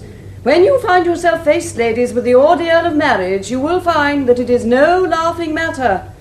But if you have to marry, I have but one bit of advice for you. Love your husband and do not make new friends. I know, you are good, virtuous girls. But alas, few men prefer virtue to dowries. To keep the girls' minds on matters other than men, Madame de Maintenon persuaded Racine to write a biblical play on the story of Esther for the young ladies of Saint-Cyr to perform. It was what we now call a smash hit. The king attended both the dress rehearsal and the first night. The Dauphin and the rest of the royals went to the second performance. The next was for the king's confessor and other clergy.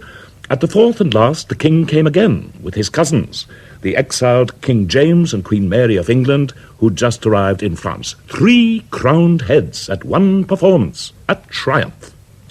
Racine's play, though based on the Bible story, was a thinly disguised skit on what was going on at Versailles. The play was such a success, and Racine so covered in glory, that he had to go to his chapel and pray that God would take away his pride. The French, being what they are, enjoyed a good deal of irreverent joking about Esther. Satirical verses were written about it, and it was regarded, again to use modern parlance, as a send-up, and a splendidly bitchy underlining of the fact that Madame de Maintenon had finally displaced Madame de Montespan. But the play and the behavior of the young ladies who appeared in it changed the whole character of Saint-Cyr. Madame de Maintenon realized that she had made a mistake. It has all gone wrong, sire. I envisaged the school as a place where we could equip ardent young creatures to carry French civilization to the 4 corners of the realm. But they are learning, are they not? And they seem extremely happy. The girl who played the King of Persia in Esther, I had the most interesting conversation with her after the play, when she had removed her beard. It will be better, sire, not to educate these girls at all. I have decided, sire. There will be no more literature lessons and no more poetry readings. Poetry readings, sire, are dangerous. I find the young females of today insupportable with their ridiculous and immodest clothes, their tobacco, their drink, their greed, their vile manners, and their idle hands. I see what you mean, madame, but you alarm me. Why, sire? I am all for piety, as long as it is not carried to excess. And there must be no more interesting conversations. Should these continue, the girls will be bored to death when they return to their homes. Their books must be taken away, and intellectual studies replaced by domestic duties. They have all become absurdly coquettish. But very charming. Was it charming, sire, when 2 of the girls tried to poison their teacher, who had thrown away some makeup found on their dressing table? They must now work on household chores, scrub, wipe, clean. A little dirt never did anybody any harm, except perhaps Madame de Montespan. That, madame, was unworthy of you. Oh, I'm sorry, Your Majesty, but I am distraught. Going to find someone to replace Madame de Brinon and supervise Saint-Cyr correctly. Someone solid and reliable. I had thought of the Abbé de Fenelon. He's experienced in these matters. He once wrote a treatise on the education of girls. He also wrote me a letter summing up, as he said, my character. How did he sum it up? He said I was dry, cold, proud, and egotistic, though naturally good. Naturally good appeared to come as an afterthought. He also wrote me a letter summing up my character. How did he, sir? He said that I reward those who deserve to be punished, that glory is dearer to me than justice, and that I neither know nor love God. I do not think the Abbé de Fénelon, madame. Perhaps my confessor, the Bishop of Chartres. He's a strict and straight-laced man, and above all, solid. I begin to feel sorry for those girls. I shall send the band over to play in the courtyard of Saint-Cyr. Why, sire? To cheer them up. We do not need a band, sire. We need a new, solid approach to the conduct of Saint-Cyr. I have a new name for you, madame. What, your majesty? Henceforth I shall address you as your solidity. To the horror of the girls of Saint-Cyr, the Bishop of Chartres got the job. Either it is a convent, madame, or it is not a convent, and it must be a convent. The girls must take their vows as nuns, and having taken them, they must never again leave the grounds of Saint-Cyr. They must never receive letters or visitors. The king, on occasion... There must be no visitors. There must be nightly vigils, and not for one moment ever must the girls be left to themselves. And when food runs short, your charges must be told, it does no one harm to fast. The king was very upset indeed by the way Saint-Cyr, for which no doubt he'd high hopes, had gone off. But he was overruled by Madame de Maintenon, who had now reached a position of overruling the monarchy. Madame de Maintenon herself accepted the changed situation of her girls' school. She used a French proverb which, roughly translated, says, "Where the goat is tied up, there she must browse." Her friend, Madame de Brinon, was packed off to a convent. The convents were filling up nicely. Piety was now all the go. It was as though what had been called the envelope wrapped round Versailles had a black edge to it. A great many horrid new rules were laid down. No plays or operas during Lent. Giggling at Mass severely reprimanded. And anyone not taking communion at Easter sent for and sternly told off. The king's own religious outlook was, as his confessor Père de la Chaise found out, that of a clever child. I try not to sin, Father. Have I ever failed to observe the outward forms of religion? Appearing to be religious, sire, observing the outward forms, as you put it, that is one thing. But I fear, sire, humility, true repentance, the love of God, and all that is taught us in the Gospels, these things seem to be beyond you. There are certain things in the Gospels which displease me. I do not think it right that Christ should speak in the language of poor people. Perhaps it is for that reason, Your Majesty, that you have the reputation of being unfriendly to the poor. I may be the King of France, but I am powerless to do anything for those in want. For that reason, I prefer not to hear the distressing truth. Sunday after Sunday, I sit under Father Bordeloux's and listen to his sermons. They are most excellent sermons, well delivered, but much too long. You are doubtless aware that ladies, uncertain of being able to hold out for the necessary hours, arrive at chapel with a small china receptacle concealed under their skirts. The receptacles have now even been given a name. Bordeloux. Of late, the sermons have been directed at me. I must do this. I must do that. I must free the galley slaves. I must reform the prisons. I listen most attentively. And do nothing. I have my priorities right, Father. I know that one night of adultery is more displeasing to God than any amount of suffering inflicted on my fellow men. If I may say so, sire, that comes odd from you. If I have a night of adultery, I confess, do I not?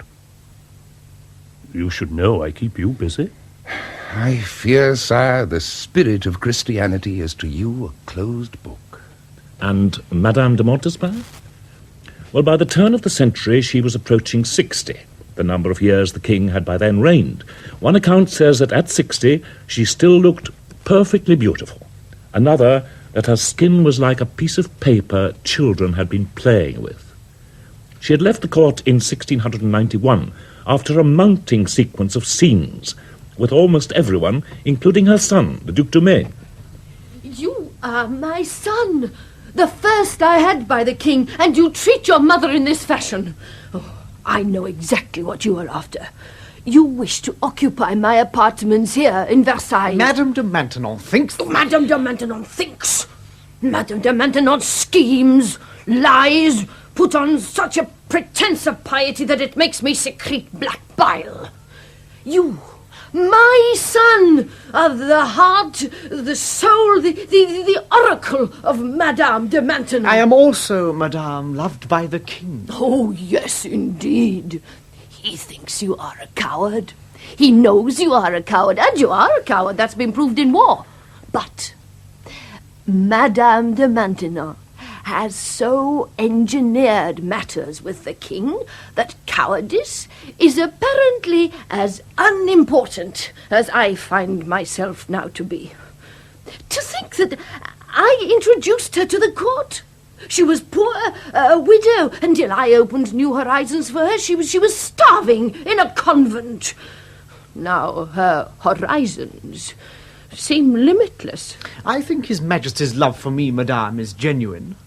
Madame de Maintenon is not a person to influence others, except for good. You seem to look on her as a saint. To me she is, Madame. She has a saying, irreproachable behaviour is the cleverest policy. She has certainly been clever. I agree, Madame, you could take a cynical meaning out of the saying, but I believe she simply means that it is best to be good. Then you'd better know what her own brother, the Comte d'Aubigné, has said of her. That when she was married to the poet Scarron and found him impotent, your beloved Sainte Françoise de Maintenon took to herself a great many lovers. That, Madame, is not true. She was found dressed as a page in bed with the Marquis de Villarceau. Irreproachable behaviour indeed. I do not object to people bedding with others. You have done so yourself, Madame. Had I not, you would not be standing here talking to me at this moment. But to preach piety from the rooftops and to dress as a page in order to get into bed with a man, that is going too far. What do you wish? As well as taking over my apartments here in the chateau. I feel, Madame, your country house, the Chateau de Clagny, it is embarrassingly near Versailles, now that it is known that you have parted from the king. It is too large for one person living on her own, with no family, no children with her. As well as my apartments here in Versailles and my chateau in Clagny? What do you want? That you, Madame... I am your mother. That you, Madame, go away. That I shall do. But I have news for you, Louis. My husband is dying. He has always been an obstacle. In spite of all he was offered when I became the king's mistress, he refused to be known as the husband of the king's mistress. When he dies, young man, I will be back. For the present, inform His Majesty that you may take over my apartments here in Versailles, and that you may occupy the chateau of Clagny. The following morning, the Duc de Maine was personally supervising the moving of his mother's furniture. Madame de Montespan remarked ruefully, Quick work. She never saw the king again. She too became a prey to piety and spent her last days trying to dodge her old colleague, the devil. She died in 1707 while taking the waters in some spa or other, calmly, religiously, and without fear. The king was told the news when out hunting. He showed no sign of emotion, but after killing his stag, he went for a long walk alone. When he returned to the chateau, someone was bold enough to ask him if he felt sad. To me, Madame de Montespan was dead from the moment she left Versailles. Madame de Maintenon hid herself in her privy and wept. Because we have had to concentrate, the canvas is such a wide one, on the lives and careers of the king's two main mistresses, a great many others who played important parts in his long reign have had to be left out. By this time, of course, a new generation had grown up, and many of the previous generation had departed. The Dauphine, the lady with the fat nose, bulbous at the tip, had died after giving birth to a third son, the Duc de Berry. Soon after his wife's death, the Dauphin fell in love with an equally ugly lady called Mademoiselle de Chouin. She was a fat, squashy girl with an enormous mouth and huge breasts on which the Dauphin beat tattoos. But also, in direct contrast as far as appearance went, a wife had been found for the Dauphin's first son, the Duc de Bourgogne. She was Marie Adelaide of Savoy. She was 12, and by all accounts sensational to look at. Everyone went into raptures over her, and after all, she was to be the future Queen of France. The King, in a letter to Madame de Maintenon, after meeting Marie Adelaide for the first time, I went to receive her at her coach. She waited for me to speak first, and then she answered very well, with a hint of shyness, which would have pleased you. I have never seen such grace or such a pretty figure. Her eyes are bright and beautiful, her complexion perfect. She has masses of black hair and luscious red lips. Her curtsy is very poor, very Italian. There is something altogether Italian about her looks, but she pleases. I will write again after supper, when I expect to have noticed some more touches. I hope I will be able to keep up a certain attitude I have adopted until I get home, which I am longing to do. As she grew up, the king's adoration for Marie Adelaide never waned. She still ran in and out of his room 100 times a day. She was flighty and giddy. She had a great many boyfriends, but the king never scolded her. When she failed to turn up at his supper table, he was sad, but not angry. Once, Madame de Maintenon's maid, Nanon, gave her a purgative when they were all ready to go to a play. What is Nanon doing to you? Giving me an enema, sire. It is an Italian comedy. She thinks I shall require one. To her credit, she held it all through the Italian comedy. Madame de Maintenon was more strict, or tried to be. Once, when the king was out of the room, it was actually Madame de Maintenon's room, but it had by now become the king's office. Marie Adelaide began rummaging among his papers. Stop that. I told you to stop that. Those are His Majesty's private papers. This is a letter from someone, a friend of the Dauphin, about me. Well... Oh! What's the matter, Mignon? Read it, ma tante. I've only read the start of it. That's what comes of being curious, of reading other people's letters. It says that you've had an affair with the Marquis de Nangis. I cannot blame you. He's the most fashionable young man at the court. It says that de Nangis, though flattered that the future Queen of France should have singled him out, is in love with one of your ladies-in-waiting, Madame de Vrillers. It goes on to say... It's quite a long letter... But when you found this out, you switched your attention to de Nangis' friend, the Marquis de Maulevrier. It suggests that your husband, when he comes back from the war, should know of these matters and many others. Oh, I should read the whole of this letter, Mignon. It's almost an hour-by-hour account of your doings in the last few days. Read it in full. If you are wise, you may profit by it. Letter writing in those days, as now, often caused trouble. Perhaps when we write letters we should pause before we post them.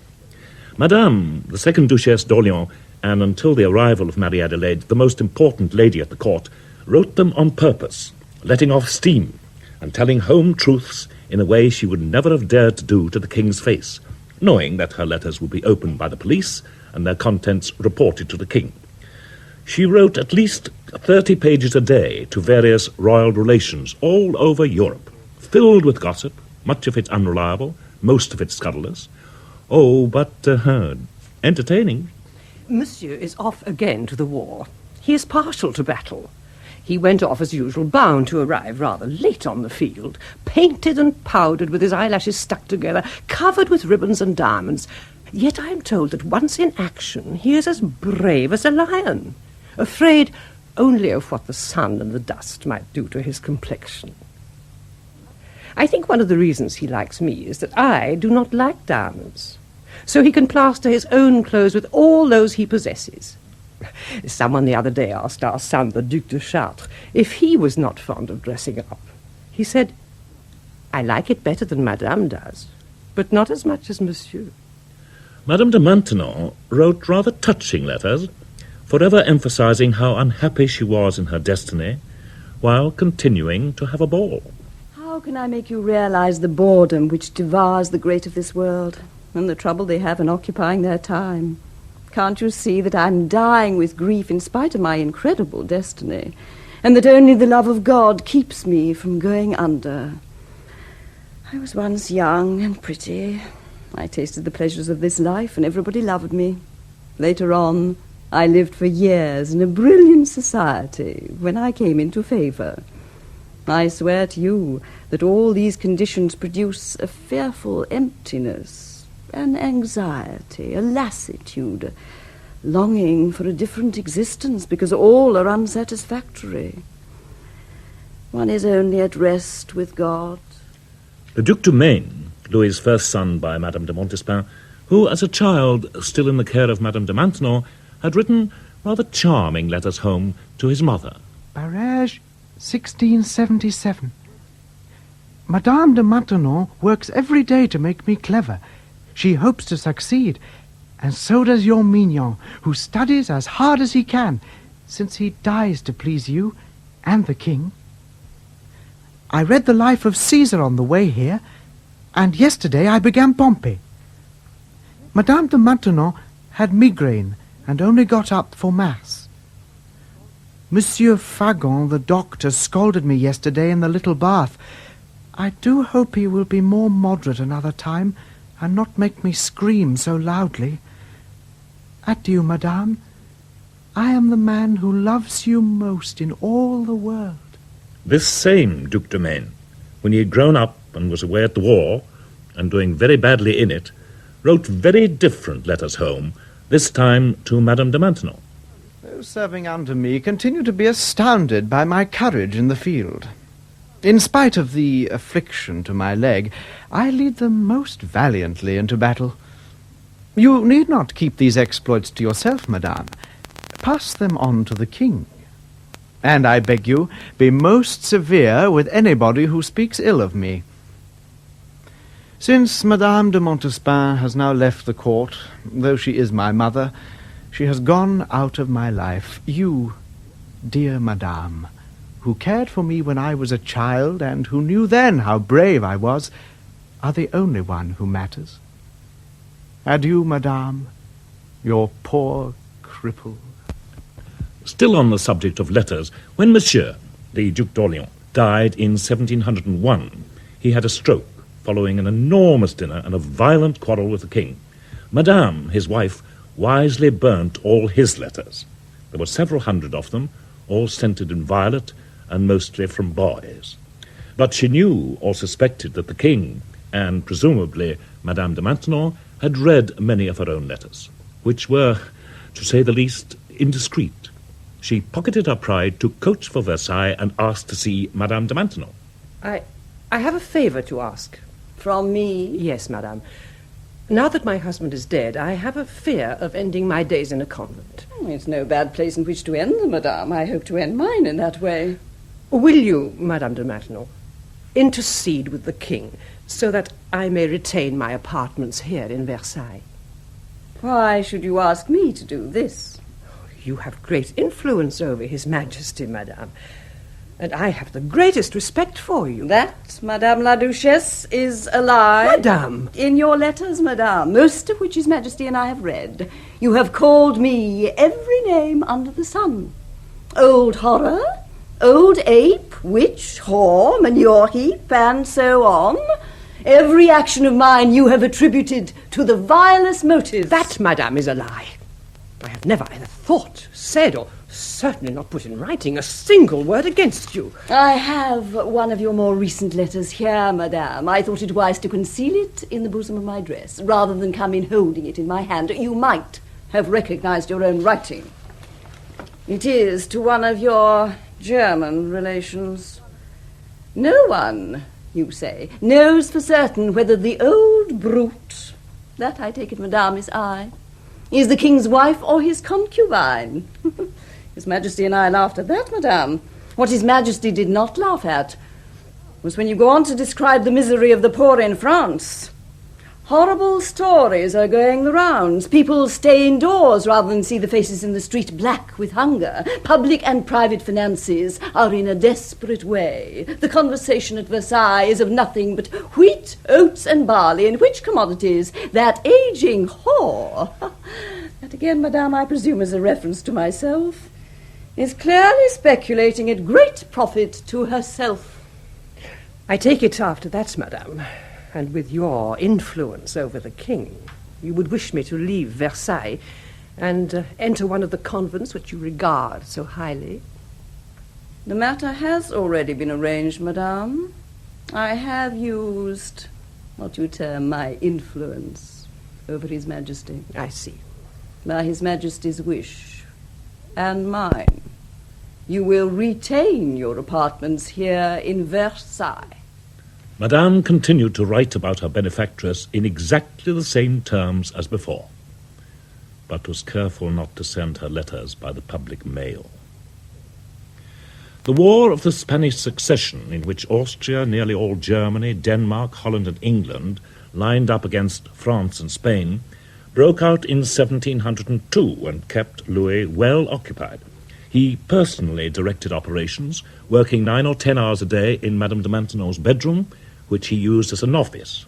He gave his generals in the field incessant headaches, since they had to wait for a reply from His Majesty when in doubt what to do.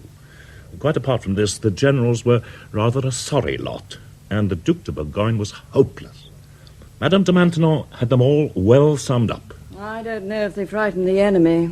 They terrify me. After the winter of 1709, perhaps the most terrible that France had ever known, the king realized that he must sue for peace. The opposition, thinking that France was on her knees, went much too far. Louis, they said, must give up Alsace, hand over Lille, Tournai, and many other cities to the Dutch, and have Philip V, his own grandson, the former Duc d'Anjou, removed from the Spanish throne. Even in his late 60s, the Sun King was still a tough character. Since I am to go on fighting, I would rather it were against my enemies than my grandchildren. He appealed to the people, and the result was an extraordinary upsurge of patriotism. To be fair, he made his own contributions to the nation's financial state. He melted down his gold plate and ate off silver gilt. But men flocked to the colours, and Louis, who'd been on the point of surrendering, won the war, or more or less won it. It was really a draw. But his grandson stayed on the throne of Spain. For half a century, the French assumed that on the Sun King's death, they would be ruled by the Grand Dauphin. By 1711, with the war behind him, the king could not have been happier about the situation. He was then over 70. His son, the Grand Dauphin, had never known a day's illness in his life. And his heir, the Duc de Bourgogne, was a healthy young man with 2 little boys of his own. The succession to the throne of France has never been so assured for hundreds of years. And in that same year, 1711, the Grand Dauphin died of smallpox. Madame, the Duchesse d'Orléans, who had always hated him, summed it up in her usual slightly acid manner. He seemed out of the wood, and then he died. It is really bad luck that at his age, he was, only 53, fat as he was, he seemed to be getting over such a dangerous illness. and those wretched doctors seemed to be careful and not to forget the smallest remedy, so that he could hardly help recovering. A nice apoplexy, perhaps, might have done it, but he'd been following a strict diet for the last year or so. He died so suddenly, strained by constant bloodlettings and purges, that he had hardly time to receive absolution from a curé who happened to look in. The Duc de Bourgogne was now the Dauphin. The succession to the throne still seemed safe. The Dauphine had become staid and dignified, whereas before she'd been flighty and giddy. Madame de Maintenon wrote, After having been preached at for bringing her up badly and blamed by everyone for her flightiness, after having seen her hated at the court because she wouldn't talk to people, after having known that she was accused of horrible dissimulation on account of her attachment to the king and the goodness with which she honoured me, I now find that everybody sings her praises. She died in 1712, also of smallpox. The disease was rampant, and the court had been away from Versailles for several months because of it and also because of measles, which was equally rife. The Dauphine's death was a tragic business, and the grief of the king and his wife was terrible. She had been the joy of their existence. So many people have died at Versailles since I first came here. 14 years ago? How strange to be old. To find oneself with hardly any contemporaries with whom one can talk about the past. Old. My youth has gone and I'm 26. I have had 3 children and 6 miscarriages, and I am 26. Madame, I must bleed you again. Leave her alone. Mind your own business, madame. You are going to God, my child. I know, madame. Today, the Dauphine. Tomorrow, nothing. In their grief, neither the king nor Madame de Maintenon seemed to have noticed that the heartbroken husband, the Dauphin, once the Duc de Bourgogne, was also very ill. Louis asked him to come to the Château de Marly, and when he saw him, he urged him to go to bed. He never got out of it. He too had caught the illness which killed his wife. I die with joy, he said, suffering horribly, but saying that he knew now what his poor darling had had to endure. Their 2 children caught the illness. Someone addressed the elder child, who was 5, as Monsieur le Dauphin, and the child answered, "Don't. It's too sad." The doctors promptly dispatched him into the next world, and 3 Dauphins, 3 possible heirs to the throne of France, had died within 11 months. And the king lived on, obstinately determined, it would seem, to see them all out. Old age in those days seems to have been perfectly splendid. Once you got over the 50s, senility only very rarely seems to have set in. Madame de Ventadour, nurse to the new Dauphin, was still dancing the minuet at 90. Madame de Maintenon, over 70, kept complaining bitterly to her confessor that the king was still insisting on his conjugal rights every day and sometimes twice a day. One of the king's secretaries, Monsieur de Barlet, died at 105, and the Spanish ambassador to the court, the Marquis de Mancera, having lived practically all his life on chocolate, died at 107. They were all, once they'd passed the hurdle of middle age, as lively as larks.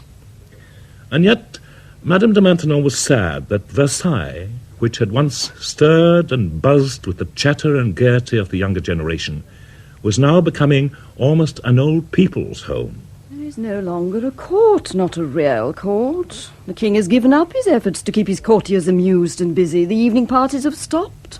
Many members of the royal family are never at Versailles. It has become unfashionable and only inhabited by the old.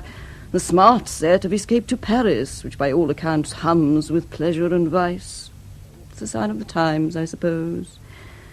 The only good news I have to tell you is of the king's wonderful health and courage. But in 1714, when Louis was 76, he became ill, very ill. The heir to the throne was the thin, pale, delicate Dauphin, whom no one, except one woman, expected to live. And if, as everyone except that one woman assumed, he died, the throne of France would go either to the regent, the Duc d'Orléans, or to the hale, healthy Duc de Berry. and fate again stepped in, as it so often does with royal as well as with ordinary families. The hale and healthy Duc de Berry, out hunting, took a blow from his horse, which, according to someone who witnessed the accident, would have split a peasant in two. He went back to Versailles, drank a great deal of hot chocolate, said he was feeling fine, went out hunting the next day, and died. And the pale, delicate, ailing little Dauphin, snatched away by his nurse, Madame de Ventadour, from the royal physician, Dr. Fagon, who by this time had committed a great deal of regicide, lived, thrived, and became Louis XV of France. By the autumn of 1715, the king was ready to die. Only Madame de Maintenon and Dr. Fagon seemed not to notice that anything was wrong. Perhaps Madame de Maintenon knew, but did not care to show that she knew. The king had leg trouble, diagnosed by Fagon as sciatica. His Majesty was ordered to keep his legs in a bath of burgundy. Then black spots appeared on his legs, gangrene. Other doctors came from Paris and prescribed a diet of ass's milk. The king knew that he was too old for amputation, and to his credit, arranged his death very sensibly indeed. I do not think, Monsieur le Docteur, it serves any purpose to hurt me so much. It is useless. How many more days do you give me? Sire, we may hope until Wednesday. And today is what? It's Monday. Well, I must make all my dispositions by Tuesday to be ready to go on Wednesday. There is a great deal of wailing in the antechamber. It seems to be the fashion nowadays in Versailles to mourn out loud. I wish you would beg them to cease. It tires me.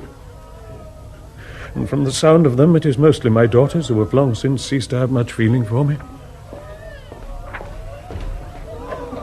Your Highness, Mesdames, Messieurs, would you pray keep silent? His Majesty is very tired.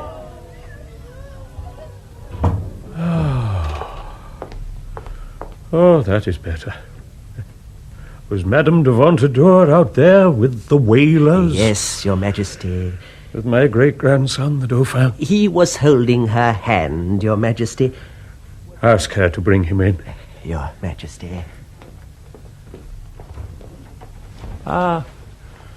Lift him onto my bed, Madame. Sire. Let me hold him. Mignon, Sire. You are nearly 5. You are going to be a great king of France. Now do not copy me. Try to live peacefully with your neighbors. Remember your duties and your obligations to God. See that your subjects honor him. Take good advice and follow it. Try to improve the lot of your people, as I, unfortunately, was never able to do. My dear child, I give you my blessing with all my heart.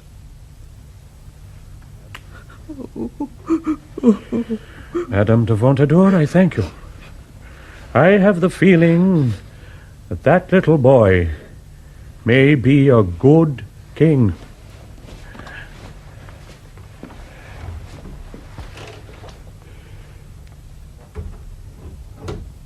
Is Madame de Maintenon with me?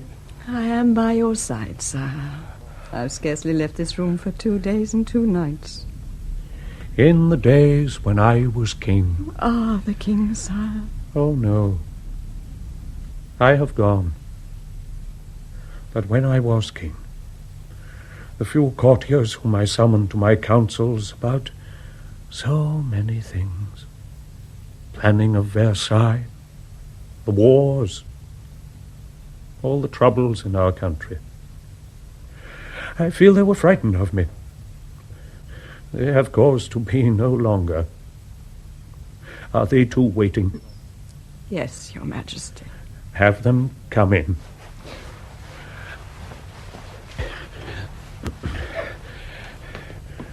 Gentlemen, Your Majesty. I ask your forgiveness for the bad example I have set you. I must thank you for the way in which you have served me and the faithful attachment you have always shown me. I am sorry that I have not been able to do as much for you as I would have wished. The difficult times we have had are the reason for this. I ask you to be as faithful and diligent in serving my great-grandson as you have been with me. The child may well have troubles ahead of him. Until he comes of age, my nephew, the Duke d'Orléans, will govern the realm. I hope he will do it well. I'm sorry, gentlemen. I feel that I may break down. And I see that you also are moved. I beg your pardon. Now, gentlemen, will you leave me to my priests, my doctor, and my wife? Goodbye. I believe you will sometimes think of me.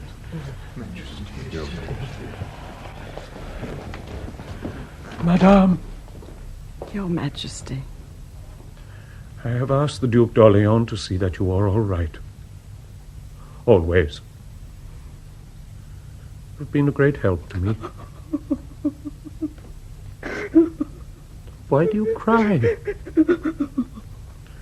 I have always heard that it is difficult to die. I find it easy. Did you imagine that I was immortal? I am nothing. Don't waste your time or your tears over nothing. Given your age, madame, we two will soon be united. I said, madame, given your age, and as I am dying, we two will soon be united. She did not answer. Before the king relapsed into unconsciousness, Madame de Maintenon ran down the Queen's staircase for the last time, and was soon comfortably sound asleep in her own bed at Saint-Cyr. On a purely personal judgment, one is tempted to prefer the possible poisoner, Madame de Montespan, to the pretentiously pious, irreproachably behaved Madame de Maintenon. On that hot September night in 1715, the king's room was like a church filled with religious music and the murmuring of prayers, in which, in his moments of lucidity, Louis joined with a loud voice, asking God to help him. And then, after 72 years on the throne of France, the light of the Sun King went out, as gently as a candle. The Duke d'Orléans stepped out onto the balcony of Versailles, wearing a black feather, and announced to the waiting crowd, curious but not sad, Le roi est mort. He then went back into the chateau, put on a white feather, and announced to the crowd, Vive le roi! Between them, Louis XIV and Louis XV reigned over France for 131 years, for a great deal of good and a certain amount of ill. Madame de Maintenon outlived the king by 4 years. She died in 1719, not of smallpox or measles or any of the other diseases which then were so prevalent, of boredom.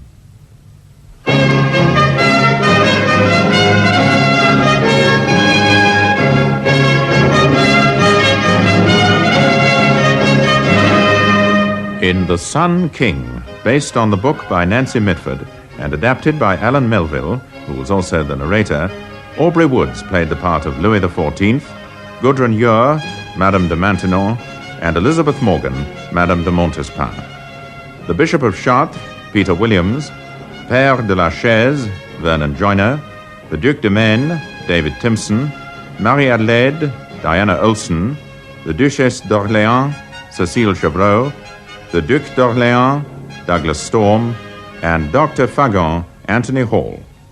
The producer was John Tiedemann.